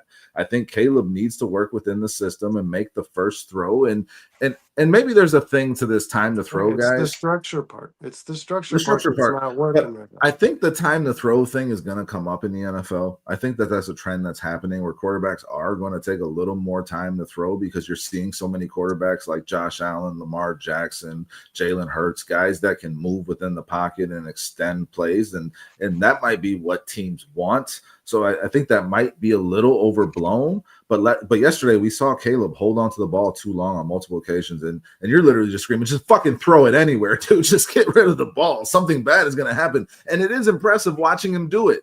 It is. You're like, holy shit, how do you get away from that? How do you get away from that? But you don't feel like anything good is going to happen from it once he finally settles in to make a throw, if he ever does. Oh, no, and the worst thing about it is when Caleb was just escaping the pocket early in his career, running to the right, running to the right, setting his feet and throwing the ball, he looked very good. But now Caleb's doing this thing where he's running out, and then he's coming back in the pocket, then he's running back out again, then he's running to the right. And then by the time he throws the ball, the defensive ends have caught up to him, and he can't set his feet. He's jumping in the air every time and throwing the ball, and it doesn't look nearly as good as it did last year when he was on the move.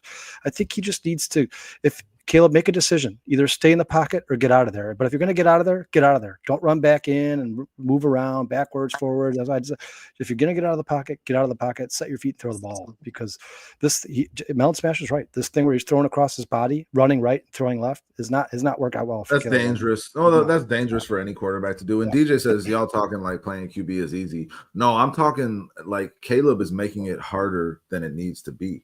It can be easier on Caleb if he does take what the offense is. And I think Caleb knows that. I think when he watches film, he knows that.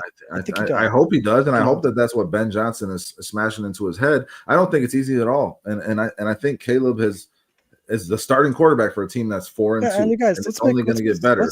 Let's be clear. He can make things a little easier on himself. Let's be clear to the chat here, guys. Like, everybody keeps saying the only good game he had was Cowboys. That's not true, you guys. Caleb's had moments in almost every single game except for probably that Saints game where he's looked like a In the Raiders franchise. game, he was fucking clutch, man. Yeah, he was looks. clutch. He's had moments in every game where he's looked absolutely fucking phenomenal, and he looks like he's going to be one of the best quarterbacks in the NFL. It just has to be more consistent. He's always good It has in to be prime more time. He's consistent. always good when the game's on the line. Always. Yeah.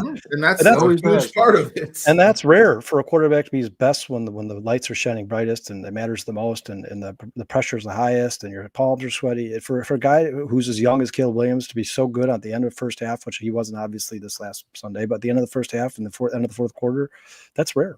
That's rare. The Bears have never had one of those before. We've never had one of those before, ever. We've never had one where if the Caleb had the ball with 2 minutes left at the end of the game, we know we're going to win the game. We know we're going to win the game. We've never had a quarterback. He's that guy that instills the confidence in everyone else. Yeah. And he stays the course and he makes the right plays. And it seems like when Caleb is in those moments, when it's a hurry up and when it needs it, that's when he plays the most on time. Let me ask you a question, Dustin. Brandon, you guys feel like, in that Raiders game when we blocked the field goal. What's up, Shorty? If we didn't block the field goal, Caleb would have had what? Hold on, Shorty. Caleb would have had what? 38 seconds with at one timeout, I think it was. I still think he could have gone down and kicked the field goal. We could have kicked the field goal and won that game. Like I have faith that Caleb still could have won that game. I'm glad it didn't come to that, but yeah. So am I. So am I, 100%. But I looked at Sean and I said, if they make the field goal, this game's not over. If you give Caleb 30 seconds, and at the end of that game, he was still win this game. Yeah, he was on fire at the end of that game too. I wanted to ask you guys this question, and it's kind of a blah question, but I think it's important. Like I'm sure a lot of people are asking this. How would you grade Caleb in this offense so far? Through these 6 games, if you assigned a letter grade to him, what would it be? I'd say C+. I'd give him a C+ or B- somewhere in there. Okay, I think that's fair, Brandon. I'd give him a B, strictly because the ball security thing. Like I said, a lot of struggling quarterbacks. When you're adding turnovers to it, then it's like, do we bench this guy? There's no point, any point, guys, and I know the people in the chat are going to do their thing. No point where I thought Tyson Baden should be playing quarterback for this football team. Like Caleb has done enough for me to show that he's the future quarterback still, that Ben Johnson had faith in when he took the job. I still see things when I watch Caleb and then I go watch other quarterbacks, guys. I watched another few games on Sunday, first time in a long time. They just don't make the throws that Caleb makes. Still to this day. I see Caleb can make throws that no other quarterback can make. It's just different. So he's special and he doesn't turn the ball over. No matter how good or bad he's playing, he's not giving the ball away, and that's allowed this team to win close games. So I'd give him a B. Okay. And I do want to say this, Kyle. He's running differently. He runs the ball for a very few amount of yards, maybe like 15 to 20 yards, but they're very effective yards. The last two games he's got -4 rushing yards. But before that, he hasn't been. Yeah, I want to see him run a little more. He had opportunities to run where he kind of didn't, and he maybe should have. Ben Johnson said that, and Ben Johnson said that. He said there's times where he's just got to tuck that ball and run. Yeah, he's got his decision making. So I mean, that comes down to this grade as well. I mean, and guys, throw your grades in the chat as well. Melon Smasher says a C-. Vizzo Joe says a C. Shannon says a C+. I'm with you, Kyle. I'm at like a C+. And this is the statement that I made on Thursday. He's leaving a lot of meat on the bone. He's leaving plays on the field. That 61% completion percentage is the biggest issue to me. People can say you don't want to compare him to Drake May. I'm sick of comparing him to these other quarterbacks, but a 75% completion percentage is getting it fucking done. 61% is leaving a lot to be desired. It's leaving a lot of plays on the field, and that's where those points aren't coming from, Kyle, Brandon. That to me, if you're not completing those passes to your guys, you're leaving points on the field. So his completion percentage, Ben Johnson set a goal for him for 70%. He's nowhere near it. He's not even touching it. Yeah, and you'd probably be happy it's 68, that leaves right? it at a C. 67. I said going into this game yesterday, I need to see like 66, 67. And I think that's great. But then he 57% completion, guys, against the team that's allowing one of the highest completion percentages to opposing quarterbacks in the NFL. The Saints were allowing 69% completion. Yeah, and I don't want to go down a whole percentage. different path here, but there was some drops. Rome continues to For drop sure. passes. Drops play into it too. Hayes continues to Yes. drop passes. Komet drop to pass. That needs to stop. But yeah, I agree with you 100%, Dustin. I mean, he's just leaving too much on the field. He's just the Bears with how many takeaways the Bears have had in the last month. They should be scoring more points. And I know that's insane to say when they're averaging 25 points a game, but they should be scoring more points. And you know, last Sunday, you guys, Oh no, they it could have absolutely Sunday, should. guys. It could have been 29 because Ben Johnson went for the first down to run out the clock instead of kicking a field goal there at the end of the game. So it could have been 29 points. But at the end of the day, they with 4 takeaways a game, the Bears should be averaging around 30 points a game. They should. I don't remember where it ranked, man. But like I said, they're scoring touchdowns on like 50% of their Your coach red thinks zone. it is. 50% of their red zone trips. That's got to be near the bottom of the league. 50%. I'll tell you right now. That's really low. And you know, Shannon, 70% is absolutely realistic because that's where basically where Bears Jared red Goff, zone scoring percentage is number 23 in the league, Brandon. 50%. That's where Jared Goff has been basically. That's where he was the entire time in Detroit, was around 70% completion percentage. So I think that's what he expects now. That's what Ben Johnson expects from every quarterback. You got it, and that statistic Dustin just read. You got to be top 15 in the NFL. You do. No, if you want to be a playoff team, yeah. And I didn't pick the Bears to be a playoff team. My expectations are changing. Like 70% of your trips to the red zone, man. That's a good football team. Dante says, are our expectations too high for a 6'1" QB? It may take years for Caleb to be that accurate from the pocket. I mean, I think the template is Drew Brees. What's up, Dante? That's what I think. And I think his maneuverability within the pocket is what needs to increase. Not running out of the pocket. You can stay in the pocket and find passing lanes from there. Drew Brees was the best in the game at that. Finding passing lanes by just shuffling his feet, but keeping his feet under him so he could still be accurate with the pass. You know, I think that's the next step in Caleb's evolution. Yes, those expectations might be too high. Drew Brees is one of the best quarterbacks ever. But, you know, Caleb was a number 1 overall pick. This guy's a generational talent, right? Like I have high expectations for that guy. He should have high expectations for himself. The more he plays with these running backs, this offensive line, and these tight ends, I think the more he can start to trust them and stay in the pocket and just maneuver in the pocket as opposed to just bailing every time. But yeah, I mean, you guys, like I said, when Justin said it, Brennan said it, we're not saying he has to get to 70%. We're saying if you set the goal at 70% and you fall just short, that's still really good. If you're at 66, 67, you're doing even if he was at 65. Yeah. And DJ says he never said 57 is not acceptable. But he never said week 1. But how do you think you end up at 70% at the end of a season? You have to be pretty consistent throughout the season. And you got to make progressions. Yeah. And to me, guys, Sunday was a step backwards for him. It was the lowest completion percentage of the season. He threw an interception that was not excusable. Shouldn't have been thrown. It's not like it was tipped off the hands of the receiver. That was a bad pass. He held on the ball for way too long. He had moments where he looked kind of like Justin Fields at times. There was one play in particular where he held the ball for way too long. I mean, it had to be a 9-10 second play. It's just, you just expect to see some of that stuff start to be eliminated the more he plays this offense. But like you guys said, there's going to be days where like Caleb has arrived and then he's going to disappoint you the next week. And there's going to be days where you're like, Caleb's not it. And then next week he looks like Patrick Mahomes. That's what this season's going to be. It's going to be consistent. That's what it's going to be. Well, listen, guys. I mean, my expectations might be unrealistic, but if I'm a New England Patriots fan, my quarterback is completing my second-year quarterback in a brand new system with a revamped offensive line and all new players around him is completing 75% of his passes. Will that stay? That's a high rate. Will that continue for Drake May? I don't know, but it's clearly not impossible to complete a higher percentage of your passes. Here's the question then for the chat and anyone who's saying that my expectations might be too high. Is 61% acceptable? Is that an acceptable completion percentage for your starting quarterback? Brandon, Kyle, the chat? No, that's not good. I don't believe so. No, I don't. I'm not even close. I think that, and you guys, if you look at in the league are around that 70 mark. And I know you guys don't love Pro Football Focus, but this is more of a statistic than an opinion. According to Pro Football Focus, Caleb Williams has missed the most throws in the NFL this season. And when it comes to terms of the guy was enough that when you watch completed the pass, and I expect that to be cleaned up. So if he starts, say if he has 8 of those throws a game, if he starts to hit 4 of them, now you're talking about 65% completion rate, right? If he can hit 6 of the 8 that he's missing a game, and you're talking about 69, 70%, I think that's 100% realistic for sure. I mean, there's plays that Caleb watches on film, and I'm sure he's like, I should have made that pass. I can physically make that pass. I just didn't, and I expect to see that dwindle as the season goes on. I like this comment from Jed. He said, "We bought stock in Caleb. We got to ride the highs and lows until the market dictates that it's time to sell. If it doesn't improve in 3 to 5 years."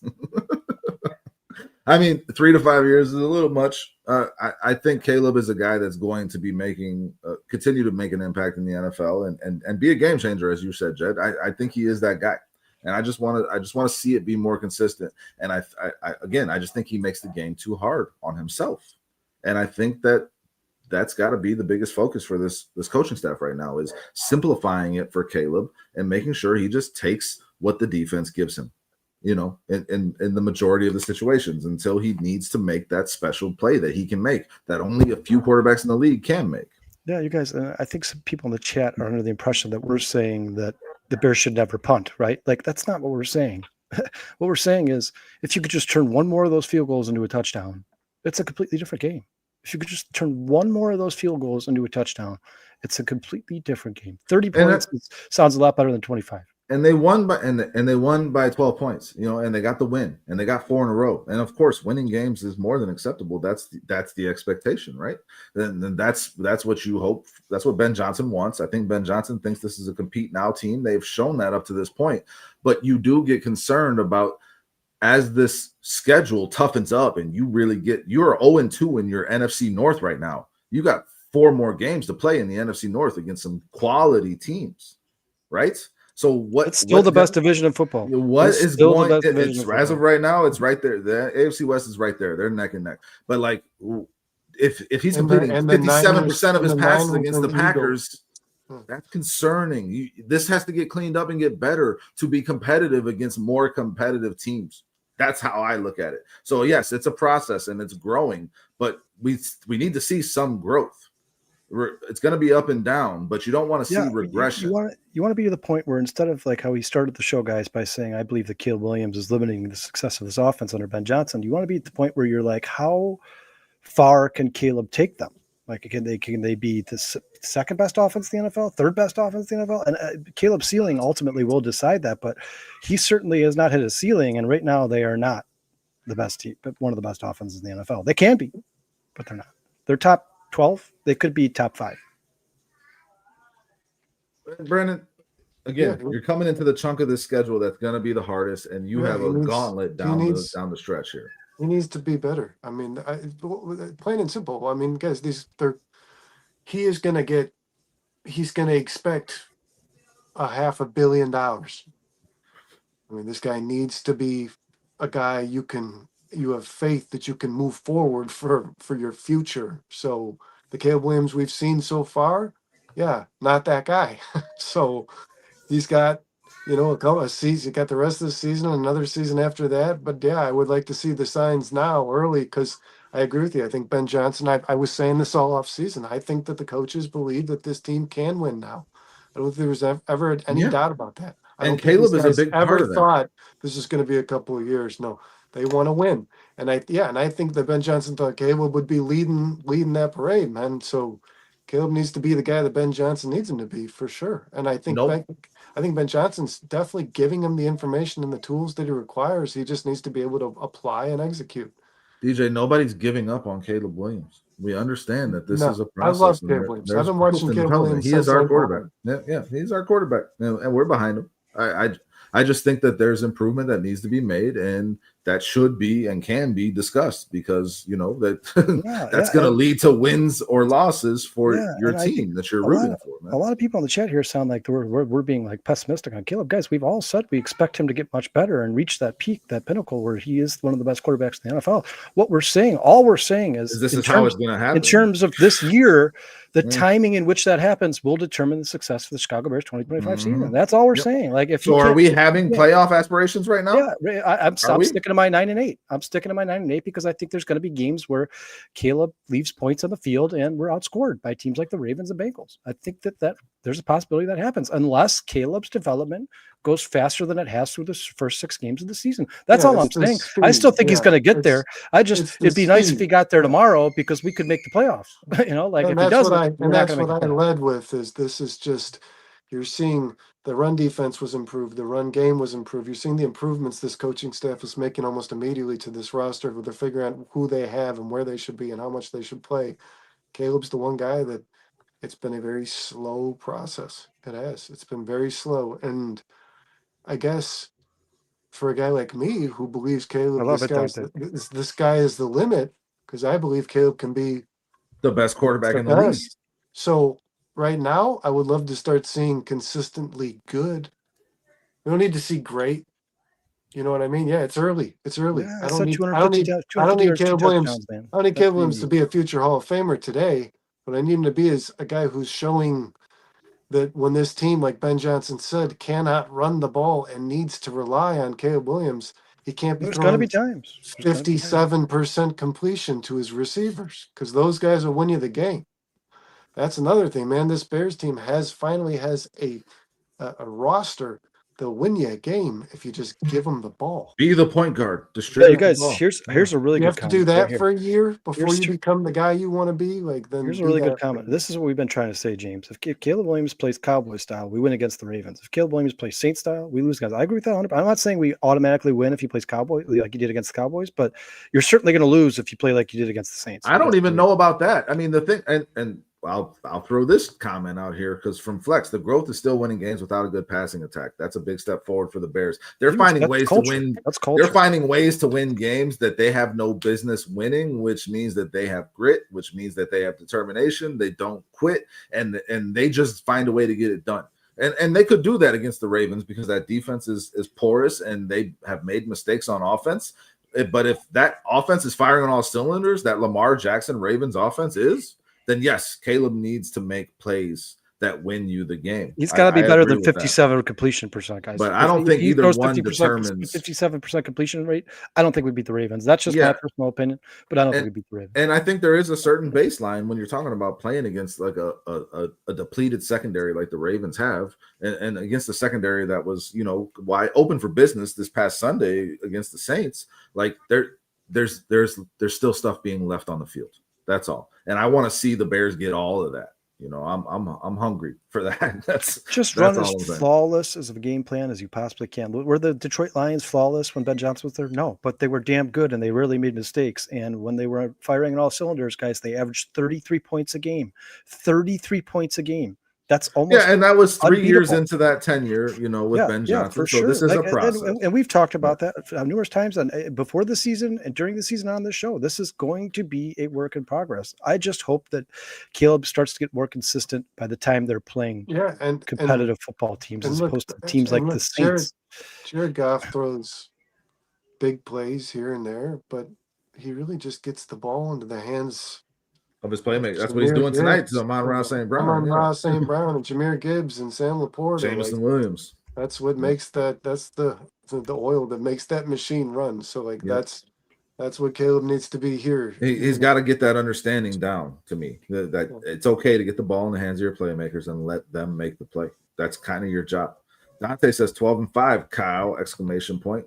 Shorty says 10-7. I love it. I picked 8 and 9. I mean, and I'm not coming off of it, but my expectations are coming up as this team finds ways to win games that they don't have any business being in. Because I agree with Flex. That is something that you haven't seen from a Bears team. Just being more determined, being more physical than the team across from you, and asserting your will. You guys, a lot of people in this chat here keep saying the Bears can beat the Ravens. I agree. They just have to be better than they were on Sunday in order to achieve that goal, accomplish that goal. That's all I'm saying. I'm not saying that they can't. I'm just saying if Caleb Williams throws for 147 yards and an interception, and the run game is slower than it was against the Saints. Say the Ravens find a way they put 8 men in the box and they slow down the Bears' run game, and it's not as good as it was against the Saints. The Bears aren't going to win that game. They're not going to win that game. And you're not going to rush for 222 yards every game. It's not going to happen. Justin, you brought it up. Ben Johnson's talked about that. There's going to be games where we have to abandon the run and we have to throw the ball. If you're going to do that, Caleb has to be better than he was on Sunday. 100%. If you can't lean on that run game, you're gonna have to lean on Caleb. And Caleb was drafted to be the guy that carries this team to wins. And yes, it's early in his career, and his first year was a shit show, and he was left for dead basically by a bad coaching staff and a bad franchise. And they're trying to turn that around. And all I'm saying is, I think part of that progression is Caleb buying into this offensive system and the principles of it. And a big part of that is just getting rid of the fucking ball, man. That's all. I think it's very simple in that regard. I don't think it's simple to play quarterback in the NFL, but I don't think you should make it harder on yourself than it needs to be. And I see Caleb doing that oftentimes. And that's something I think needs to get cleaned up. That's all. And Melon Smasher just believes the coaching is the main reason that this team is even competitive right now. And he said potential wild card because of that coaching. So, and I'm kind of with that, but I think that this team has some damn good players on it. I think if you ask the coaches would say this team has more talent than you're giving them credit for, man. I think the coaches love like this roster. I don't think they think it's complete, like Dustin said. This is their first year. They have to assess and see what they need to fix in the offseason. But I think that they think there's a foundation here for sure. No doubt about it. I think they can win. I think they believe. Listen, guys. Kyler Gordon's a very good player. Jaquan Brisker could be a very good player. Schmidt Evans and Jay Edwards, if they're used right, they can be very good players. Javon Dexter can be a good player. I mean, there's talent on this roster. You just have to keep adding to it and have to get these guys to buy in, like Dustin said. Well, and don't forget, and I said this on Thursday. The Bears are 4-2. They've lost to two teams that are, I don't know about the Vikings, but the Lions are for sure better than them. And I think the teams they've beaten, I think the Bears are because we're talking about, it's the coaches or it's the player. I think the Bears are a better roster than all of the four teams they've beaten consecutively. I think they were a better roster than the Vikings. I think they're a better roster than the Vikings. Yeah, I think they might have been as well. I think and Caleb did lose that game, not being able to throw them. So there's your example. Yeah, that's a perfect example. Caleb not being able to throw them out of that game because they couldn't run the ball and they lost the lead. And he wasn't able to throw them out of that football game, and they lost. And Ben Johnson drew it up. I mean, there was throws there. He just missed them. The fourth down to DJ Moore. I mean, again, these are throws that I expect him to hit, and I expect that he will. And I'm saying that he hasn't bought into the principle of this offense yet. Yes, I'm saying that. I think that Caleb has a mindset that is more of like, I'm the star and I'm going to find a way to make a play versus just accepting. I need to win. Yeah, versus just accepting what the defense. I think that's just a mindset. And I think he needs to flip that mindset. And I don't think that's happened yet. So that's what I mean when I say that, because I think that's what Ben Johnson wants. I think it's happening. I think the more success he has playing within the structure of the offense, the more he believes. But yeah, I think when the play breaks down a little bit, Caleb goes right back into his old backyard football. I can get a 50-yard touchdown down the field if I just scramble around back here for a little while. Like, no, Caleb, throw that ball away and continue to run Ben's offense and live to fight another day. Don't throw that pick. Don't throw that pick that you threw yesterday. That's not acceptable. That was one thing he's done. That ball should not have been thrown. 100%. But one thing he's done throughout his career so far, Kyle, is limit those turnovers. And that's 100%. Been one of the biggest strengths of his. As much as we could say there's been drop passes by Bears receivers, there also has been drop picks for Caleb Williams as well. He's had some luck as well in that department of turnovers. Dante's asking, is this a polls endorsement from FSCS? Are we endorsing polls right now? I'll endorse it for the Jake Moody signing. I'm still at the same place I was with Poles in the beginning of the season, guys. I think Poles has put a more talented roster together than people think. They just never had the coach to show us until now. And I think, secondly, I think that Ryan Poles is learning as a young GM. And I think this is probably going to be his best draft, which makes sense, right? Because it's his fourth draft. So he's learning as he goes, right? And he finally got guys with good head on their shoulders, like Ben Johnson in the building to help him with this draft. And like Brennan's talked about in the past, Brennan says that he thought Matt Eberflus was the kind of coach who was like, hey, I need an outside linebacker. Ben Johnson and Dennis Allen are like, no, we need this outside linebacker. We need this specific guy, not just an outside linebacker. We need that guy. And I think the more that these guys help him out with these drafts, I think the better this team's going to get. And I don't think Ryan Poles is going anywhere whether people like him or not, guys. He's not going anywhere. And I think you can hate him all you want, but you're just going to spend your time bitching for the next 4 years because he was just suspended. I think we're seeing where Ryan Poles spent a lot of resources. The Bears are strong, guys. He spent a lot of draft capital on his defensive backs. He signed some in free agency. It's a really good unit. Secondaries are really really talented unit. There's a reason they're taking the ball away at such a high rate. There's a lot of playmakers on that secondary. And then the receivers, we've watched them draft them. We've watched them sign them. I mean, we've watched them trade for them. Where Ryan Poles has put his resources, the offensive line over the course of this offseason, where he's put resources, things have improved. The defensive line Yeah, is a with the place right where I feel like coaching, he with just the right hasn't put coaching, you're starting to get enough more out of these players. resources. Like a Well, high round pick I of a think Jermaine defense Edmonds of an edge has rush. always been better than he's been playing on the Bears. He just didn't have a good coach. I think Jermaine Edmonds has a very particular skill set, and I think Dennis Allen figured that out. Was like, okay, this is the things he can do. These are the things he can't do, and Dennis Allen's only putting him in the positions that are favorable for him. I think that's what this coaching staff is doing, and these guys are starting to look better. And you guys, I think the Bears are going to have a couple Pro Bowlers. I think Joe Thuney's going to be a Pro Bowler. Joe Thuney has been the best guard in football. I think Darnell Wright should be a Pro Bowler. When you're looking at Stevenson. when I'm Tyreek Stevenson has played damn Kevin well. Byard might lead the league in picks, guys. When I am looking at Ryan Poles' body of work up to this point, I still think it's an incomplete grade. But this offseason was his best offseason as a Bears GM. And the biggest reason to endorse Ryan Poles right now, if you're going to, is because he got the fucking coach. He got the coach right. Ben Johnson was the guy. He was the poster boy. Which Justin, every Bears GM's had a chance to get their coach, and none of them worked out. Ben Johnson was the poster boy, Kyle, for I am not going to your organization if you don't have your shit together. And the Bears didn't have their shit together. The fact that Ryan Poles could even convince Ben Johnson that, yes, we are getting our shit together and you are the biggest piece of that, that is a huge win. And that's why I'll give Ryan Poles all the credit in the world for this offseason. And then the additions that he made along the offensive line and just completely flipping that interior and the results showing on that 100%. I mean, the trades he made. I mean, Poles has done more good than bad. And this roster looks competitive right now and looks like they can play with anybody. So, I mean, I'm not ready to endorse or just get them the hell out of here, but it's incomplete. It's getting better. We'll see where it goes. Yes. And it's all because he got Ben Johnson to come here. And he's made too many mistakes. And I think he'd be the first person to tell you that if you asked him. He has. He's made too many mistakes, guys. And he's made mistakes that were detrimental to this team and delayed their success. But if you stick with him and he starts to get better and better, and how many times have the Bears pulled the trigger on something too fast, or not even the Bears, but teams in sports pulled, like you guys brought up earlier, like Baker Mayfield. You know, they watched 1 year of him in Cleveland. They were like, we don't really like this guy. Like, well, maybe it just takes more than 1 year. The same could be said for GMs and coaches and everything else in the NFL, right? Like, it wouldn't surprise me at all if Ryan Poles patience has been lost for sure. Yeah, but patience has been lost in the NFL for sure. It's the not for long league. James says Poles has done more good than bad? Question mark. He's got a bunch of emojis. James does not like.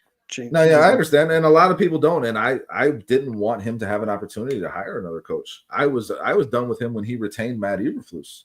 But I mean, it is what it is. He's here now, and he had a damn good offseason here. He did. And right now, this Bears team is 4-2. They were 4-2 last year.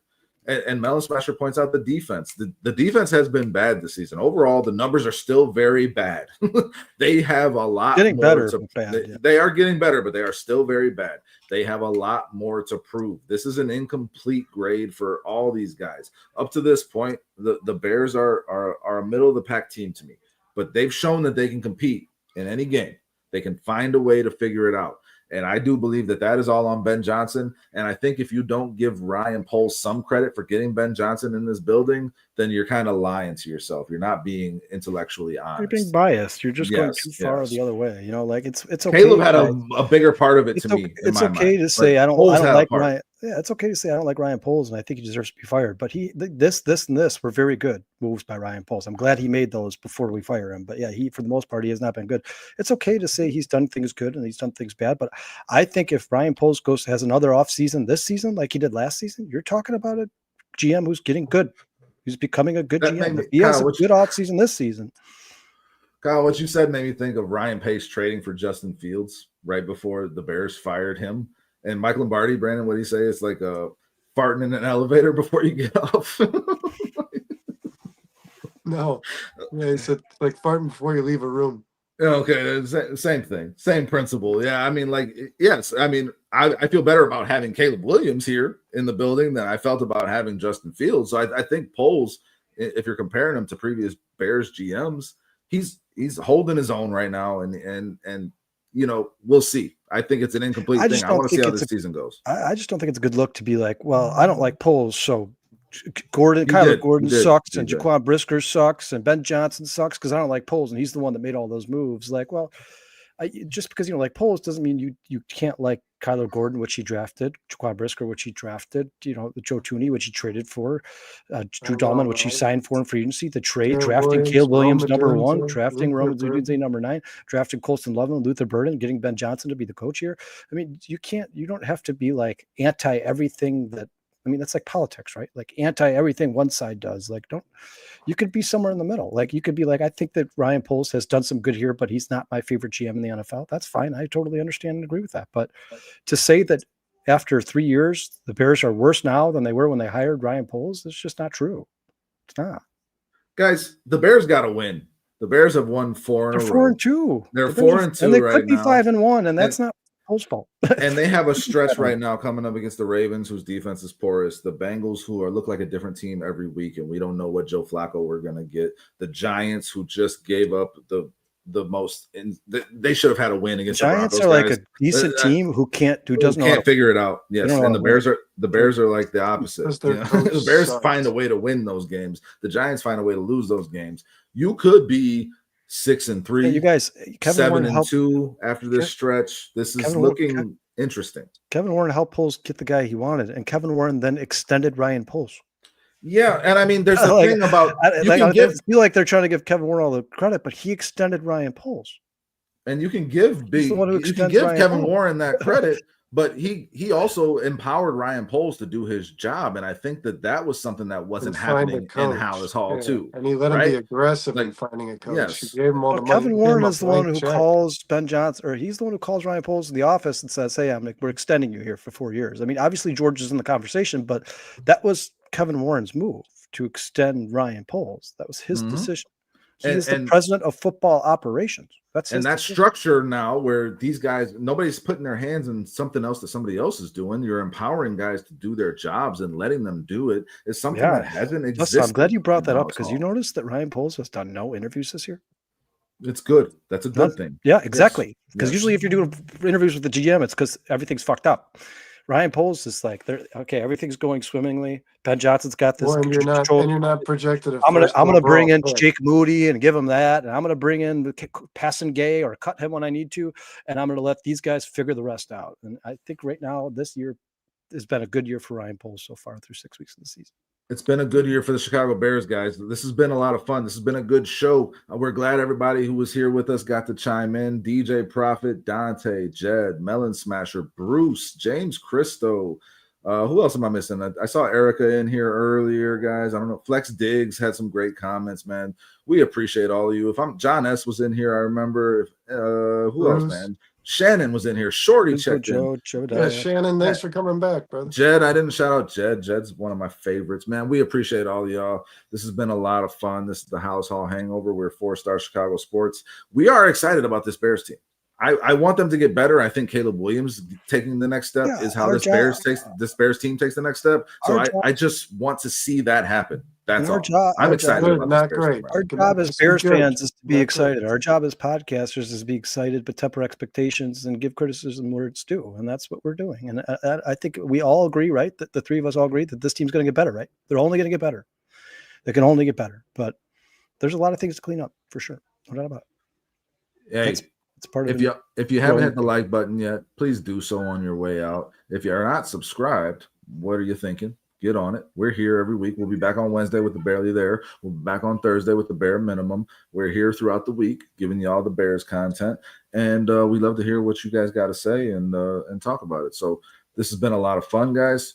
Bears are 4-2, looking to be 5-2. We'll have preview shows Wednesday and Thursday between me, Brandon, Kyle, and Sean. Sean, we missed you tonight, but it was a good show, guys. Everybody, thank you so much for being here. You guys got anything you want to throw out there before we get out of here? No, just appreciate all you guys in the chat there, man. You guys are the reason we do it. You guys want us to make it fun and keep the conversation going, keep it interesting. We appreciate you guys. Thank you. Thanks, guys. Hell yeah, man. Bear down. Let's get another win. 5 in a row. Fuck yeah.